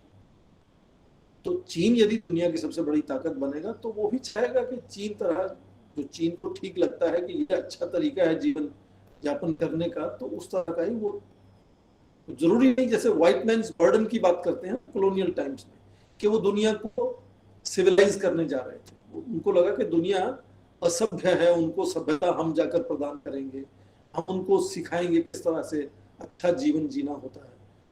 तो ऐसे सभी को लगता है, और हम सभी को भी, चाहे वो व्यक्तिगत तौर पर या राष्ट्र के तौर पर आप देखें, यदि कोई बहुत ज्यादा सफल हो जाता है अपने जीवन में तो उसको ये अंदर से एक भावना बन जाती है, एक धारणा बन जाती है कि शायद मेरा तरीका सही तरीका है, और यही तरीका सबको अपनाना चाहिए, ताकि वो सभी समृद्ध हो जाएं, सभी कुशल हो जाएं, सभी अच्छी जिंदगी जिएं।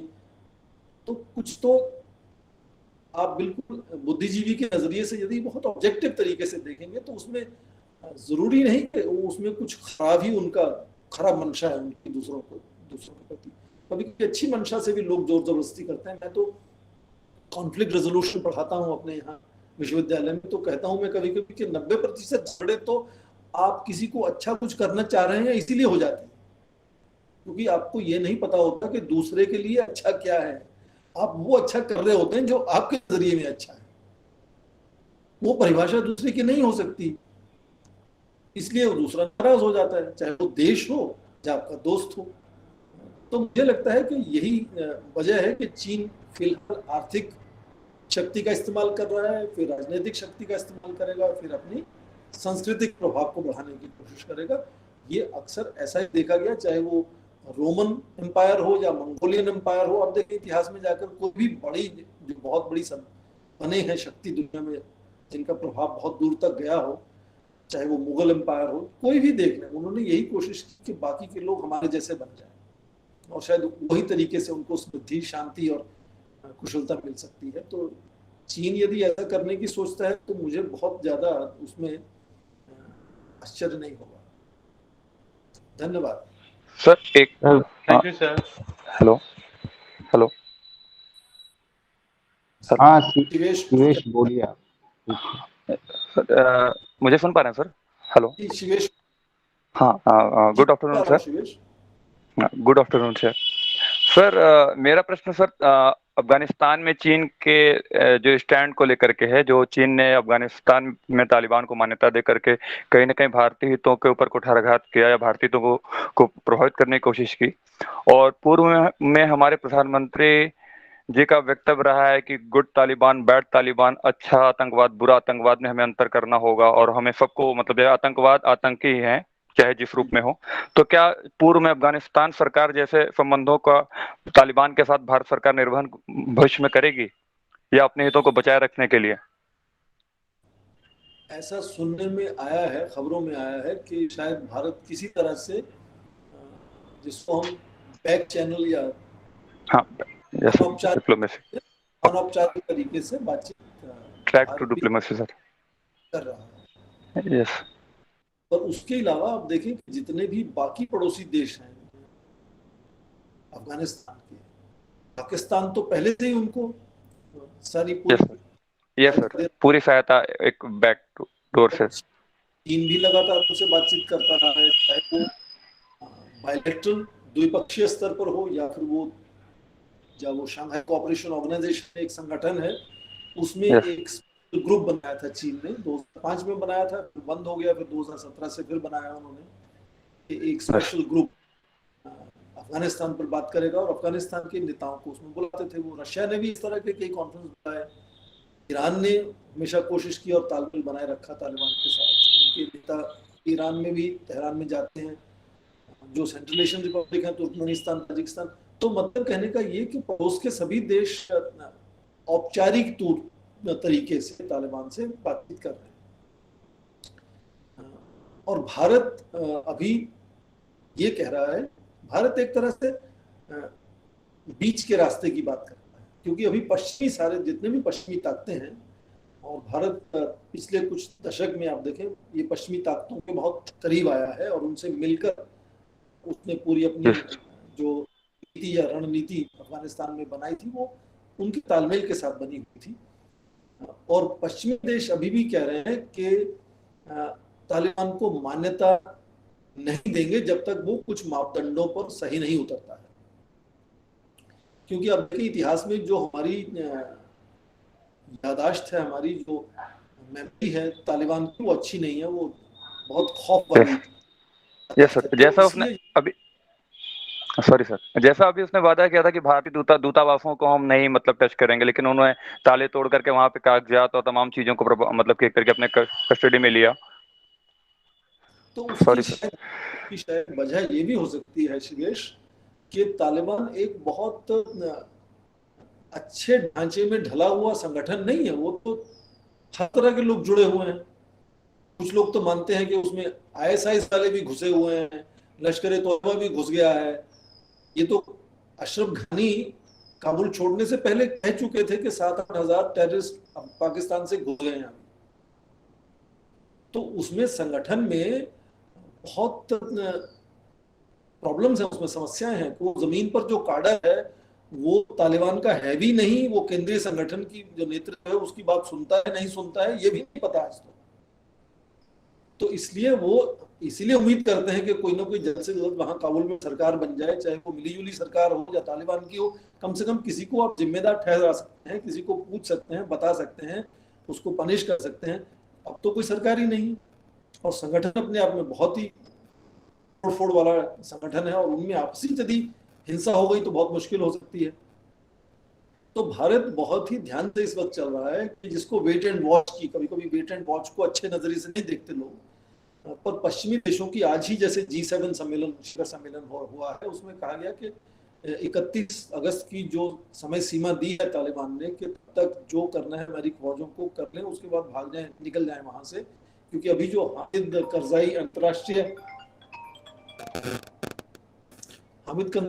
अंतर्राष्ट्रीय हवाई अड्डा है उसकी सुरक्षा पूरी अमेरिकी सैनिकों के हाथ में है, और तालिबान ने कहा कि 31 तारीख तक आप निकल जाएं। पर यहाँ शिखर सम्मेलन में बात हुई कि नहीं, 31 अगस्त के बाद भी समय मिलना चाहिए, और वो सैनिक रहेंगे वहां 31 के बाद भी, और जितना लोग देश छोड़कर जाना चाहते हैं उनको ये अवसर मिलना चाहिए, देश को छोड़कर जाना चाहिए। पर उससे रिफ्यूजी समस्या भी खड़ी हो सकती है। यदि सारे अफगान भागकर दूसरे देशों में जाना चाहते हैं, पड़ोसी देशों में, तो कौन पड़ोसी देश कितना लेगा, या यूरोप में कौन देश कितने लोगों को ले पाएंगे, वो समस्या है। तो यही है कि कोई सरकार बने तो उससे बातचीत हो कि क्या करना चाहते हैं, किस तरह से स्थिरता लाना चाहते हैं। भारत भी यही कह रहा है कि दो चीजें हैं, पहले तो जो वहां सरकार बनाए उसकी लेजिटिमेसी होनी चाहिए, तो वो केवल हिंसा के इस्तेमाल से आप सत्ता हथिया लें ये मान्य नहीं है। और दूसरा कि रोजमर्रा की आम जिंदगी में हिंसा पर अंकुश लगना चाहिए, रुकावट होनी चाहिए, कोई हिंसा नहीं होना चाहिए। फिलहाल बहुत बड़ी कोई हिंसा नहीं हुई है पिछले 10 दिनों में, पर ये जो यादाश्त है ना हमारी पिछले 90 के दशक की, वो डर बहुत आम लोगों के दिल में है कि ये कुछ भी कभी भी हो सकता है। तो इसलिए वो उनको ऐसे काम करने होंगे साल में, 2 साल में, 5 साल में, कि धीरे धीरे शायद लोगों का भरोसा बन जाए तालिबान के साथ। ऐसा हो सकता है, इतिहास से देखें तो नहीं लगता है, पर भविष्य में यदि वो बदले तो हो सकता है। और आखिरी बात मैं ये कहूंगा कि फिर अच्छे तरीके से सरकार चलाते हैं, वो व्यवस्था बनाते हैं, तो फिर मैं कहूंगा कि दुनिया में और भी हैं इस्लामिक एमिरेट्स। अफगानिस्तान अकेला इस्लामिक एमिरेट, और भी ऐसे हैं इस्लामिक एमिरेट्स हैं, कुछ इस्लामिक रिपब्लिक्स हैं। तो यदि वो वहाँ की अर्थव्यवस्था को, रोजमर्रा की रक्षा सुरक्षा की व्यवस्था को, मानव अधिकारों की वो सुरक्षा बनाते हैं, तो शायद दुनिया को धीरे धीरे वो उनका भरोसा जीत पाएंगे। हालांकि बहुत मुश्किल काम लगता है, हिंसा करना एक काम होता है, हिंसा पर अंकुश लगाना ज्यादा मुश्किल काम होता है। आप तो सब लोग गांधी जी से परिचित, गांधी जी हमेशा मानते थे कि वो हिंसा का रास्ता तो कमजोर का रास्ता है, ताकतवर का रास्ता अहिंसा का। चलिए मैं बहुत ज्यादा बोल देता हूँ हर बार। जी नहीं सर, बहुत बहुत धन्यवाद, थैंक यू सर, बहुत बहुत सौभाग्य सर हम लोगों का, थैंक यू सर। जी धन्यवाद सर, बहुत धन्यवाद। और बहुत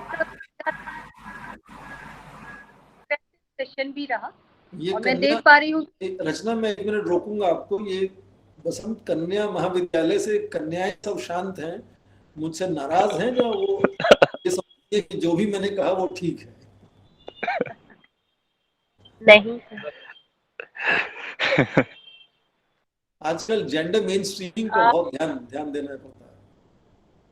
जी जी जी, इनफैक्ट हमारी स्टूडेंट्स अभी नई आई है ये 3rd ईयर में, तो इसलिए, और कुछ एमए फाइनल की भी होंगी, बट आई फाइंड कि कुछ हमारे स्टूडेंट्स अगर जुड़ी हुई हो, रोशनी और वसुंधरा, अगर आप, इसीलिए मैंने आज पूरा हिंदी में बात करने की कोशिश की कि विद्यार्थियों को ये नहीं लगना चाहिए कि वो शायद कभी कभी झिझक होती है अंग्रेजी में सवाल पूछने की। जी, और भी तो बहुत मैम मेरी एक क्वेश्चन थी मैम। हाँ, स्नेहा और ये सब है। भी अंकिता शायद कुछ कहना चाह रही हैं। Good afternoon sir. सर मेरी एक क्वेश्चन है, जैसे लाइक चाइना की जो डेब्ट ट्रैप थियोरी है सर, जो हमारे नेबर कंट्री को मतलब ज़्यादा इन्फ्लुएंस कर रही है। हाँ, तो सर मेरी ये क्वेश्चन है लाइक कि जहाँ पे चाइना के इन्फ्लुएंसेस ज़्यादा है मेरे नेबर कंट्री में हमारे, तो सर वहाँ की जो डिप्लोमेटिक रिलेशंस होगी इंडिया के लिए, तो सर इंडिया कैसे वो मैनेज करेगी डिप्लोमेटिक रिलेशन को, जहाँ पे चाइना के इन्फ्लुएंसेस है, लाइक श्रीलंका हो गई, मालदीव्स हो गई, लाइक नेपाल में भी उसकी इन्फ्लुएंसेस बढ़ रही है, बांग्लादेश में भी बढ़ रही है, तो कैसे वो मैनेज करेंगे और कैसे लोगों को, मतलब कंट्री को वो समझाएंगे कि लाइक आप मेरे फेवर में जाओ। तो मेरी ये क्वेश्चन है जी। अंकिता का सवाल सुनने के बाद मुझे लगा कि यहाँ की जो विद्यार्थी हैं उनको मेरा भाषण बहुत आसान लगा होगा। ये प्रश्न बहुत ही घनिष्ठ इन्होंने पूछा है, बहुत अच्छा सवाल इन्होंने पूछा है, तो शायद आपके विद्यार्थी बहुत जागरूक और जानने वाले हैं तो मुझे थोड़ा कठिन तरीके से कुछ बात करनी चाहिए थी, फिर शायद कुछ ज्यादा सवाल आते।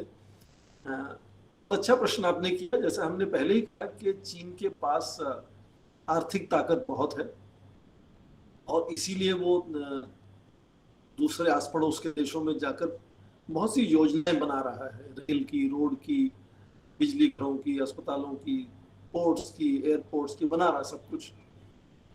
और हमने ये भी कहा कि वो केवल उसकी महत्वाकांक्षा की वजह से नहीं है, उसकी मजबूरी की वजह से भी है, कि फैक्ट्रियां इतना माल तैयार कर रही है, कहीं ना कहीं उनको वो बाजार चाहिए। इतने युवा लोग हर साल यूनिवर्सिटी से निकल रहे हैं, उनको रोजगार चाहिए। इतना पैसा जमा हो गया है देश में, उसका निवेश कहीं करना चाहिए। तो वो एक तरह से महत्वाकांक्षा तो है ही, पर उसके साथ साथ मजबूरी भी है। तो इसीलिए आप देखते हैं कि कभी भी कोई निवेश करते हैं तो हमेशा ये सोचते हैं कि जिसको $1 रिटर्न कितना मिलेगा, हमें प्रॉफिट कितना होगा वहां जाकर। और चीन तो ऐसी जगह निवेश कर रहा है जहां देश गरीब है। एक उदाहरण के लिए मैं आपको कहूंगा कि एक देश का नाम है लाओस, शायद आपने सुना होगा। ये वियतनाम के पास एक देश है, छोटा सा लाओस। चीन ने वहां एक योजना में रेल की, आजकल चीन सभी को बड़ी तेज गति वाली रेल बना कर दे रहा है, एक जमाने में जापान करता था। तो वो अकेला प्रोजेक्ट करीब $7 बिलियन का है। और आपको हैरानी होगी ये सुनकर कि उस देश की पूरी जीडीपी 13 बिलियन डॉलर है। चीन ने मान लीजिए मेरी तनख्वाह 100 रुपए हो और मुझे 70 रुपए कर्जा दे दिया हो, आसानी तरीके से मैं कोशिश कर रहा हूं, तो जिस देश की जीडीपी ही 13 बिलियन डॉलर है उसमें जाकर एक निवेश कर दिया 7 बिलियन डॉलर का, तो आपको लगता है कि वो देश वो कर्जा उठा पाएगा, वापस दे पाएगा? नहीं दे पाएगा। तो ठीक उसी तरह से हमारे पड़ोस में श्रीलंका एक देश है, वो शायद आपने सुना होगा श्रीलंका, तो उसकी उदाहरण लेते हैं। पिछले 15 सालों में चीन ने सबसे तेजी से जाकर वहां निवेश किया है। तो चीन जो वहां बिल्कुल ही व्यापार या निवेश नहीं करता था एक जमाने में, अब श्रीलंका का 10% जो दुनिया का कर्जा है वो चीन के लिए है। हालांकि एडीबी का जो एशियन डेवलपमेंट बैंक है उसका 11% है, अमेरिका का 12% है, पर ये तो शुरू से पुराने जमाने से उनके साथ जुड़े हुए हैं ना, इसलिए धीरे धीरे निवेश हुआ। चीन का निवेश अचानक 15 सालों में हो गया। और एक उन्होंने वहां बहुत बड़ा पोर्ट बनाया, बंदरगाह एक तैयार की, जिस पर 1.5 बिलियन डॉलर खर्चा कर दिया, और वो श्रीलंका नहीं दे पाता है वो वापस पैसे, क्योंकि वो तो बंदरगाह पे कोई जहाज आ ही नहीं रहे, कोई कमाई हो नहीं रही वहां। तो इसको जो आपने डेट ट्रैप की बात की, और मुझे अच्छा लगा कि अंकिता ने डेट ट्रैप की बात की, इसका मतलब पढ़ा हुआ है सब चीजों को अंकिता ने। तो डेब्ट को इक्विटी में आप थोड़ा और पढ़िएगा कि डेब्ट को इक्विटी में कैसे ट्रांसफर करना है। उसको बहुत आसानी तरीके से कहें तो मैं मान लीजिए मेरे पास बहुत पैसा है और मैं कहूं कि मैं आपकी जमीन पर एक बढ़िया मकान आपको बना के देता हूं, आप किराएदार रखिएगा, पैसे आपके बनेंगे तो मुझे मेरे पैसे वापस कर दीजिएगा। और हुआ ये कि कोई किराएदार आया ही नहीं आपके पास और आप मुझे पैसा लौटा नहीं पा रहे। तो अब मैं जाऊंगा आपके पास, फिर मैं आपको कहूंगा कि आप नहीं दे पा रहे मेरा पैसा, तो ऐसे कीजिए 99 ईयर्स के लिए ये मकान मेरे नाम कर दीजिए और आप इसमें किराएदार बन जाइए, ताकि मैं वहां जाकर फिर मैं किराएदार रखूंगा और वहां से जो किराया आएगा उसमें मैं अपना जो आपको कर्जा दिया है वो धीरे धीरे कम करता जाऊंगा। तो आप निवेश करा, आपने डेट दिया किसी को, फिर आप वहां की प्रॉपर्टी में हिस्सेदार हो, तो ये डेब्ट इनटू इक्विटी की बातचीत चल रही है। चीन ग्वादर पोर्ट में भी यही, पाकिस्तान के ग्वादर पोर्ट में भी यही हुआ। वहां 43 वर्ष की एक इस तरह से अरेंजमेंट हुआ लीज का। ग्वादर पोर्ट अब चीनी कंपनी चला रही है। अफ्रीका में भी ऐसे उदाहरण मिल जाएंगे। तो चीन की, इसीलिए मैं कह रहा हूं कि दुनिया भर में निवेश को मजबूरी के नजरिए से समझें कि उनको निवेश करना ही है, चाहे वो घाटे का सौदा हो। अब घाटे का सौदा आर्थिक नजरिए से हो जाता है, पर उसके राजनीतिक परिणाम अलग है। आपको राजनीतिक प्रभाव जो बढ़ रहा है वो आपका फायदा है, वो चीन का फायदा है। चाहे व्यवसायिक नजरिए से देखें तो घाटे का सौदा है, ठीक है। मान लीजिए आप बहुत पैसे वाले हैं, तो आपने लोकल किसी, मान लो विद्यार्थी कुछ एक कार्यक्रम करना चाहते हैं, आपने उनको 10,000 रुपए दे दिए। 10,000 रुपए वापस नहीं आएंगे, पर क्या होगा कि वो विद्यार्थी आपको चीफ गेस्ट बनाकर कहां बुलाएंगे, तो आपका समाज में प्रभाव बढ़ेगा। तो कभी कभी व्यवसायिक घाटा होते हुए भी उसका राजनीतिक जो फायदा, वो चीन के नजर में है कि हमें राजनीतिक फायदा मिल रहा है। तो उस नजरिए से चीन कुछ ना कुछ बहुत ऐसे हमारे आसपास करता जा रहा है, और वहां के नेताओं को भी लगता है कि यदि मान लीजिए कोई एयरपोर्ट बनता है जिसपे मेरा नाम छपेगा कि मैंने ये एयरपोर्ट बनाया था चीन की सहायता से, तो उसका कर्जा कौन चुकाएगा? आने वाले नेता चुकाएंगे अगले 10, 20, 100 साल में। वो उनकी जिम्मेदारी, नाम तो मेरा लग जाएगा वहां। हो सकता है मैं अगला इलेक्शन भी जीत जाऊं क्योंकि मैंने इतना बड़ा प्रोजेक्ट बना दिया है। और आखिरी बात, आपने बड़ी दिलचस्प बात कही, इसलिए मैं एक बात और जोड़ूंगा इसमें। अब चीन जाकर ये सब बड़ी बड़ी योजनाएं जो बना रहा है ना, वो दुनिया में वो चीजें बांट रहा है जो चीन के पास है, जब फालतू है। वहां लोगों को ये चाहिए या नहीं चाहिए वो मतलब नहीं है उसमें। और मैं हमेशा एक बड़ी मजाकिया तौर पर बात करता हूँ, आप बुरा मत मानिएगा, क्योंकि मैं एक गर्ल चाइल्ड के साथ बात कर रहा हूँ अभी, तो ये कभी कभी बड़ी सिली बात भी इसको कहा जा सकता है। तो मैं अक्सर कहता हूँ कि मान लीजिए कि कोई, आप किसी अपने सहपाठी से कह रहे हैं कि मुझे बड़ी भूख लगी है, और वो आपको डायमंड रिंग थमा देता है, तो कुछ घंटों के लिए, बड़ी सिली बात है, मैं कहा उदाहरण इसलिए दे रहा हूँ कि थोड़ा समझ आ जाए बात, तो कुछ घंटों के लिए शायद आप भूल जाएंगे कि आपको भूख लगी हुई थी, एक्साइटमेंट हो गया, एक डायमंड रिंग मिल गया आपको या कोई चीज मिल गया, ठीक है, और आपको कुछ घंटों के बाद याद आएगा कि मुझे तो भूख लगी हुई थी, डायमंड थोड़ी मुझे चाहिए था। तो क्योंकि जो दे रहा है उसके पास डायमंड है, खाना नहीं है, तो वो वही दे रहा है। तो ये भी समझना जरूरी है कि चीन जो बड़ी बड़ी परियोजनाएं बना रहा है इन गरीब देशों में, यहाँ जाकर, मैंने लाओस का उदाहरण दिया है कि उनकी 60% जो 60% उनकी जो जीडीपी है, उतना बड़ा एक प्रोजेक्ट दे दिया उनको। तो वो, उसके पीछे केवल व्यवसायिक सोच नहीं है, उसके पीछे बहुत बड़ी सामरिक सोच है, बहुत बड़ी राजनीतिक सोच है। और ऐसा प्राइवेट कंपनी, जो बड़ी बड़ी मल्टीनेशनल्स हैं, वो भी यही करती हैं। किसी देश में जाती हैं तो पहले 5-6 साल वो घाटे में ही व्यवसाय करती हैं, केवल ये ध्यान होता है कि पूरा बाजार हमारे हथियार लें, पूरे बाजार को हथियाना, जो मोनोपोलाइज करना होता है, वो ज्यादा इंपॉर्टेंट होता है। फिर आप धीरे धीरे, जब आप ही हैं और कोई है नहीं बेचने वाला, तो फिर आप मनमर्जी का चार्ज कर सकते हैं। ये तो प्राइवेट कंपनी जैसे ये इस तरह की स्ट्रेटजी या रणनीति अपनाते हैं।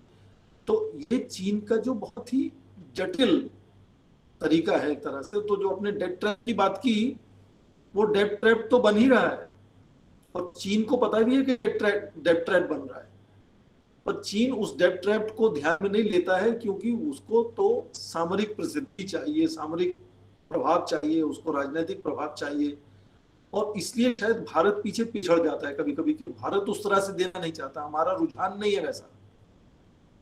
भारत 50 के दशक से पूरे दुनिया में इस तरह के कार्यक्रम करता है, खासकर अफ्रीका में आज भी करता है। तो यही हमेशा कोशिश रही है कि जो लोगों को जमीन पर चाहिए वो दिया जाए। 2019 में प्रधानमंत्री एक अफ्रीका के एक देश में गए और वहां उनको 200 गाय गिफ्ट किया। अब अपने आप में ये क्या गाय गिफ्ट किया, तो उन लोगों को वही चाहिए भाई, उन लोगों को गाय चाहिए रोजमर्रा के जीवन में, जिससे उनकी रोजमर्रा का जो लाइवलीहुड है, जो उनकी जीविका है, वो एक गाय पाने से जमीन पर बदलाव आ सकता है। उन्हीं लोगों के लिए एक बड़ा पुल बना दीजिए, उनको क्या फर्क पड़ेगा, वो मर जाएंगे भूखे। पर जब बड़ा पुल बनाते हैं तो राष्ट्र के नेता बहुत खुश हो जाते हैं, क्योंकि उनका नाम उस बड़े पुल पे लगता है।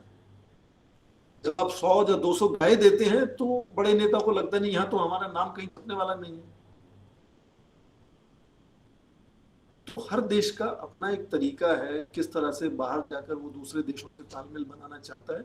चीन का अपना तरीका है, और उसको हम कैसे उससे सुलझेंगे, यही तरीका कि आप देखें कि भारत की विदेश नीति में अब संस्कृति पर बड़ा ध्यान दिया जाता है, लोकतंत्र पर बहुत ध्यान दिया जाता है, बुद्धिज्म पर बहुत ध्यान दिया जाता है, हमारे डायस्पोरा पर बहुत ध्यान दिया जाता है। जहां भी प्रधानमंत्री जाते हैं वहां हजारों लोग उनको सुनने के लिए आते हैं। तो वहां के नेता भी वहां आकर खड़ा होना चाहते हैं, क्योंकि उनको लगता है कि ये हमारे देश में आकर ये इतने प्रसिद्ध बन गए हैं, तो हमें भी फायदा मिलेगा ना कुछ। जब 70,000 लोगों के सामने प्रेसिडेंट, राष्ट्रपति ट्रंप भी वहां जाते हैं, तो अपने देश में वो और प्रसिद्ध हो जाते हैं। जो हमारी ताकतें हैं, हमारे तरीके हैं, हमारे सिद्धांत, हम उनको इस्तेमाल करेंगे। हाँ, कुछ हद तक ऐसा नहीं कि हम व्यवसायिक तौर पर निवेश नहीं कर रहे, भारत भी कर रहा है निवेश। खासकर व्यक्तिगत तौर पर आप देखें, बहुत से भारत के ऐसे व्यापारी हैं जो दुनिया भर में, अब यूरोप में सबसे बड़ी स्टील इंडस्ट्री किसके पास है, सुना है नाम ने? ललित मित्तल का नाम सुना है? ललित मित्तल, लक्ष्मी निवास, लक्ष्मी मित्तल, सॉरी, लक्ष्मी निवास, लक्ष्मी मित्तल, लक्ष्मी मित्तल आर्सलर जो फ्रेंच कंपनी है, वो आप हिंदुस्तान के पास है। और वैसे ही और कई ऑटोमोबाइल्स हैं। टाटा ने अभी देखें जगुआर खरीदा है। जगुआर जो यूरोप की सबसे ताकतवर ऑटोमोबाइल कंपनी थी, वो टाटा के पास। साउथ अफ्रीका की सबसे बड़ी टेलीफोन कंपनी एक एयरटेल की मित्तल है, उनकी है। तो भारतीय लोग भी बहुत जगह जाकर निवेश कर रहे हैं। और ये तो बड़े बड़े 4 नाम मुझे याद हैं, सैकड़ों ऐसे होंगे। एक छोटा सा उदाहरण मैं दूंगा कि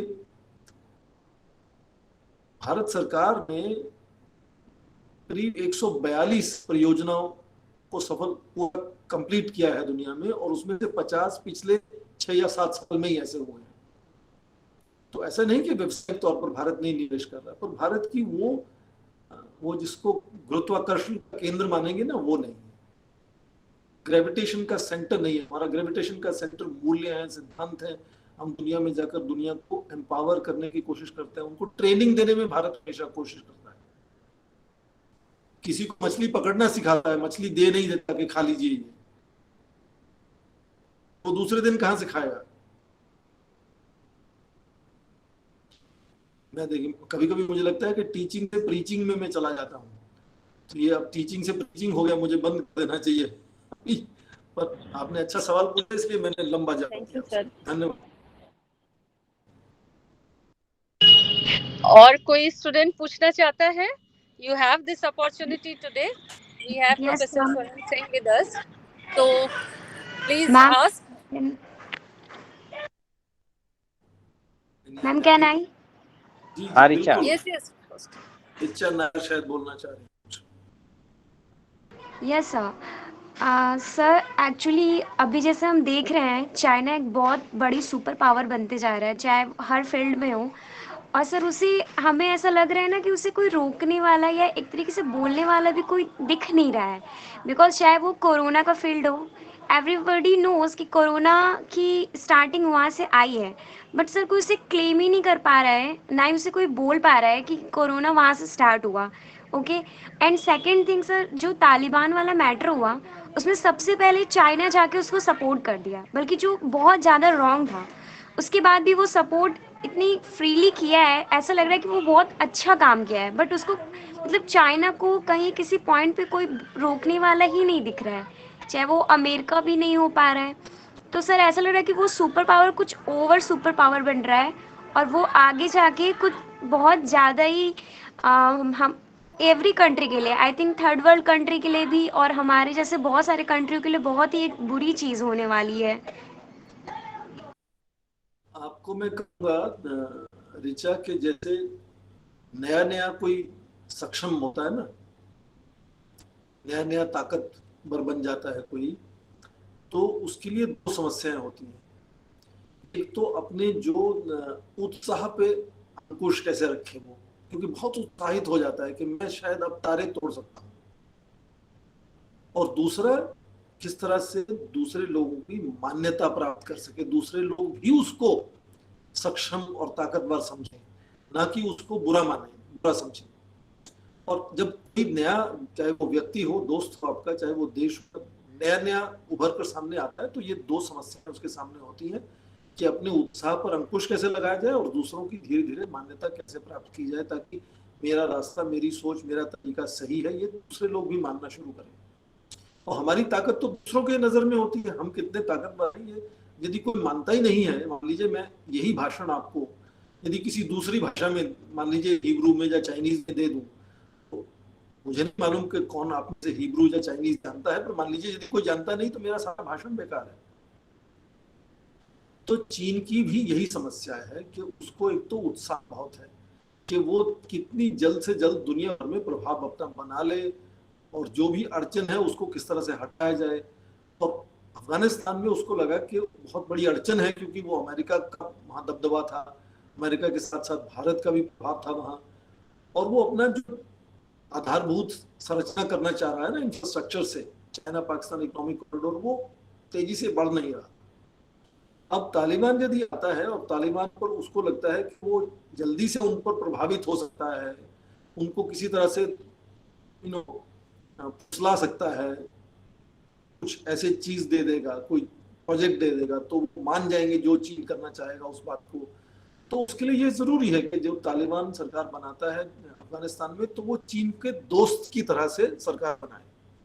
और ये चीन कह चुका है और तालिबान भी कह चुका है कि चीन हमारा दोस्त है, और ये उसकी सफलता है एक तरह से।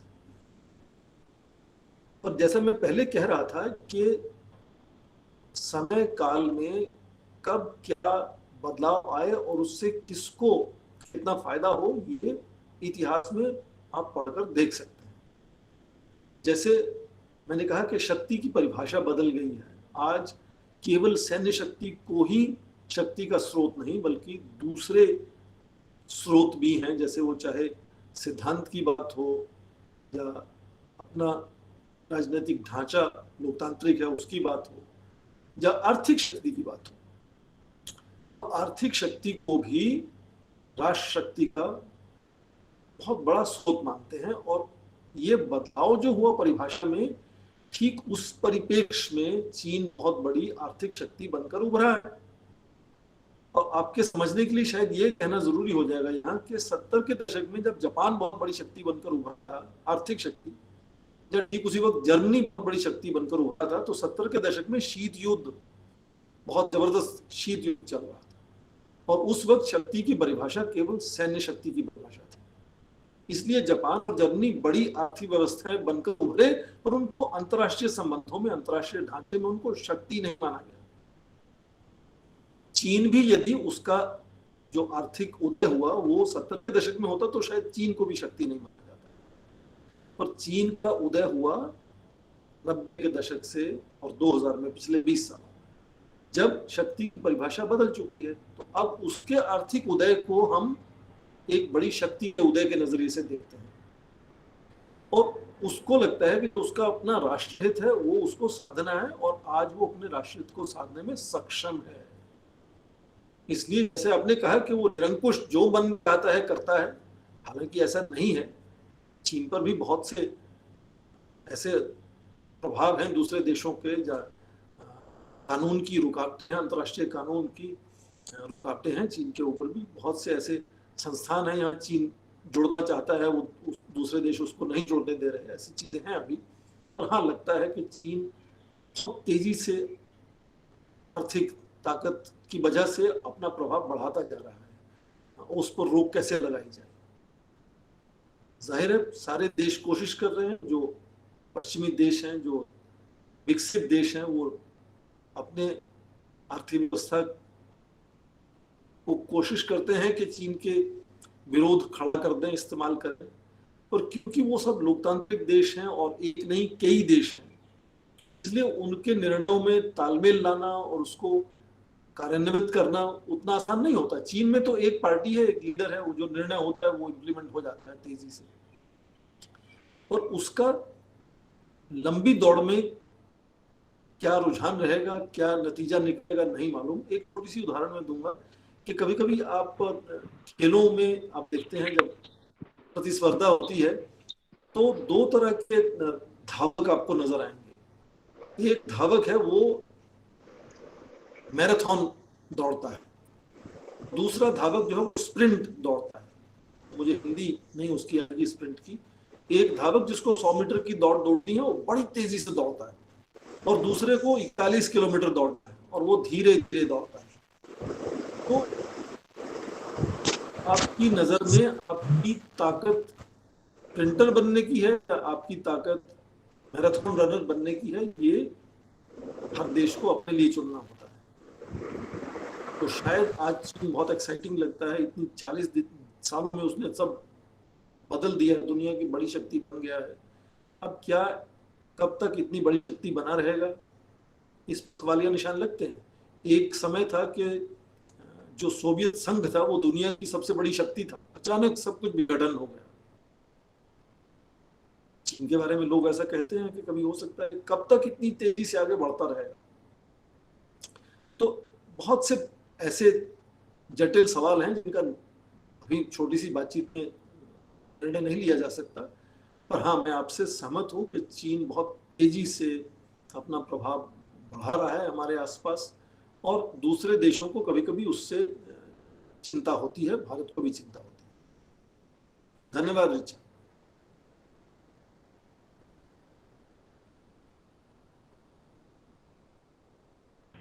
मैं जुड़ा हूँ। और किसी को कुछ पूछना है? सर सर प्रणाम सर, मैं शशिकेश सर डिपार्टमेंट ऑफ हिस्ट्री से। एक बस छोटा सा प्रश्न है हाँ सर। शशिकेश, तुम्हें कुछ जिस पूछना है? तरीके से पिछले 7 सालों में इंडिया और जी शशिकेश जी मैम, जिस तरीके से सर, मुझे सुन पा रहे हैं आप? जी बिल्कुल। हाँ सर, पिछले 7 सालों में जिस तरीके से हम देखते हैं कि चीन ने अपनी विदेश नीति में परिवर्तन किया है और भारत ने भी अपनी विदेश नीति में जिस तरीके से परिवर्तन किया है, तो दक्षिण पूर्वी एशिया में जो शासन व्यवस्थाओं में जो बदलाव दिखाई पड़ रहे हैं, उस संदर्भ में भारत की विदेश नीति के समक्ष किस तरह की आप चुनौतियां देखते हैं सर?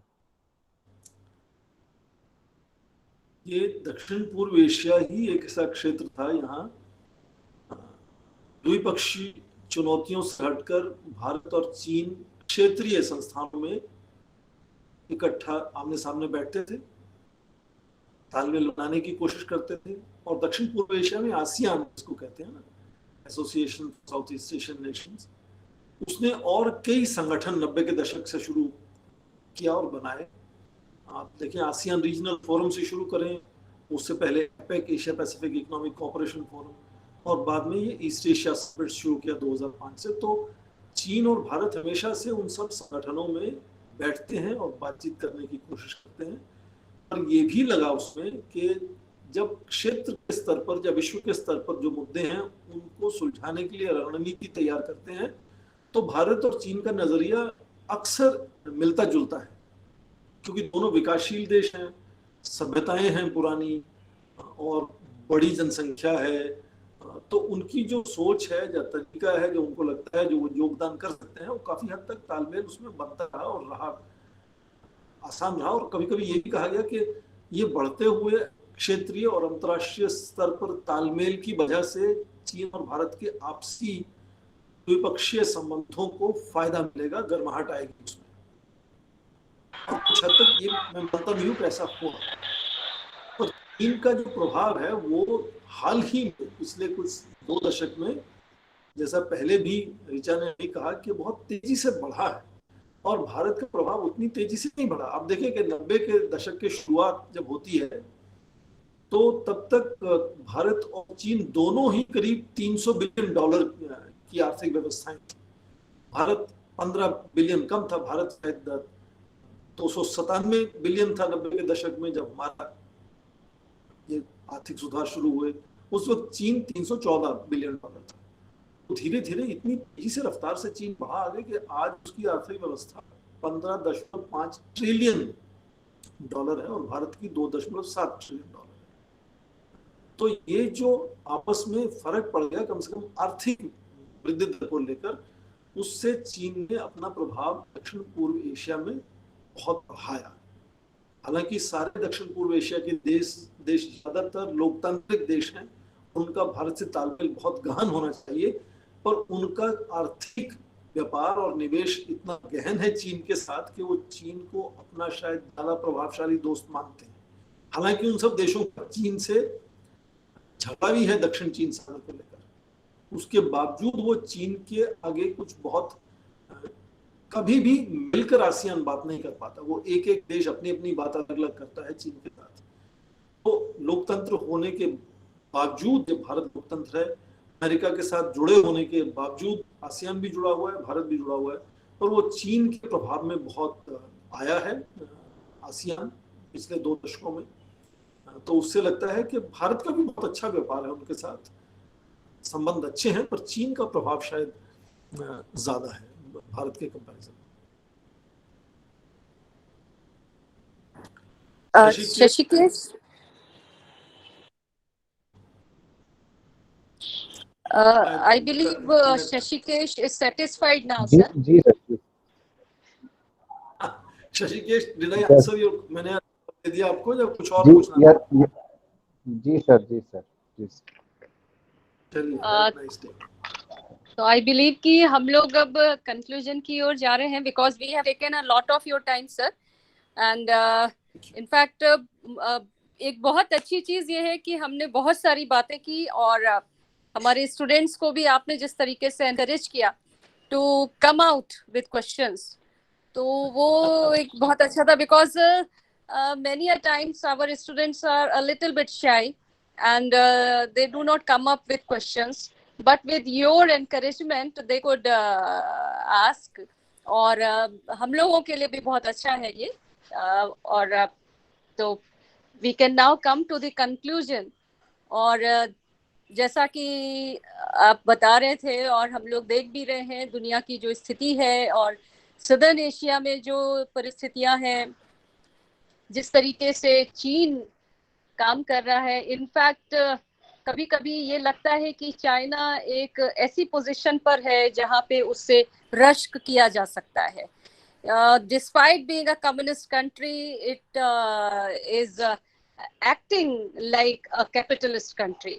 और भारत एक डेमोक्रेटिक कंट्री होने के नाते अपनी कुछ जो प्रतिबद्धताएं हैं उनकी वजह से एक निश्चित सीमा तक ही वो रियलिस्ट हो सकता है. Otherwise it has to follow. जैसे आप कह रहे थे कि अगर किसी को गाय की जरूरत है तो हम उसे गाय ही देंगे, न कि हम उसको कोई ब्रिज थमा देंगे. बट ये जो हम दूसरे का सोचकर और तब अपने रिश्तों को बनाते, अपने हितों को देखते हैं, उसकी जगह sometimes I find that China has a strategic planning, strategic thinking की कमी, जिस पर सर बहुत डिबेट होती रहती है कि whether India has a strategic thinking, because we all know that China has planned itself as a superpower by 2030 और 2030 तक उसको उस जगह पर पहुंच जाना है, जिससे कि और उसी के लिए, उसी के तहत वो अपने सारे काम कर रहा है. तो मुझे, जो मैं पर्सनली अगर कहूँ तो आई फाइंड कि हमको कहीं पे चाइना से ये सीख लेनी भी चाहिए कि we should also plan it accordingly, और हमें भी अपने लिए कुछ गोल सेट करने चाहिए as we set it in our personal life, the same way we should have it for the country. तो खैर, इन सभी शब्दों के साथ, और बहुत कुछ इस पर बातें हैं जिन पर हम लोग कह सकते हैं, but we will keep listening to your lectures. So it will be good if you share the link with me so that I can share that link with our students, so that वो वहाँ पर आपको सुन सके और सीख सके, because it gives them an exposure. और ये जो ऑनलाइन प्लेटफॉर्म है, that is a boon for us in the way that आप जैसे सब लोगों को हम सुन पा रहे हैं, and we are able to have you with us. So with these words, sir, and with a lot of thanks to you on behalf of Vasant Kanya Mahavidyalaya, our manager, who is the patron of all our activities, and of course all of us, all teachers and students, I would like to extend a vote of thanks to you, sir, for giving. Madam Bhattacharya हमारे साथ जुड़ी हुई थी, देखा नहीं. Sir, वो in fact she was with me till 2:30. We were having our meeting, and then she said that she will be going home and having lunch and resting a bit. So I didn't disturb her. चलिए, मैं सभी को कहता हूँ कि अपना camera on कर लें, मैं एक तस्वीर लूंगा सभी के साथ. सब लोग अपना अपना video on. Ashish, Richa, I can see जितने लोग कर पाए तो आसानी से अपना वीडियो ऑन कर सकते हैं, वो कर लें. Richa, switch on your camera, Richa Narayan.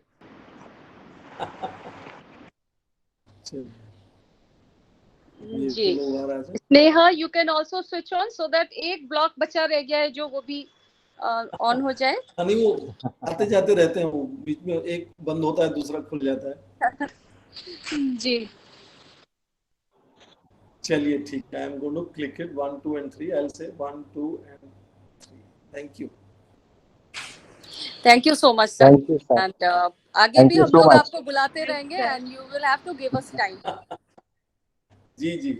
Have a nice day. धन्यवाद. अच्छा लगा आप सबसे बात करके. जी, धन्यवाद सर. नमस्ते सर.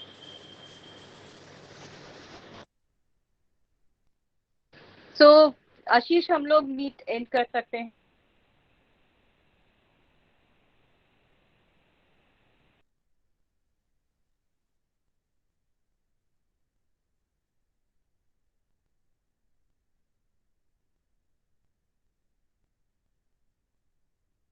है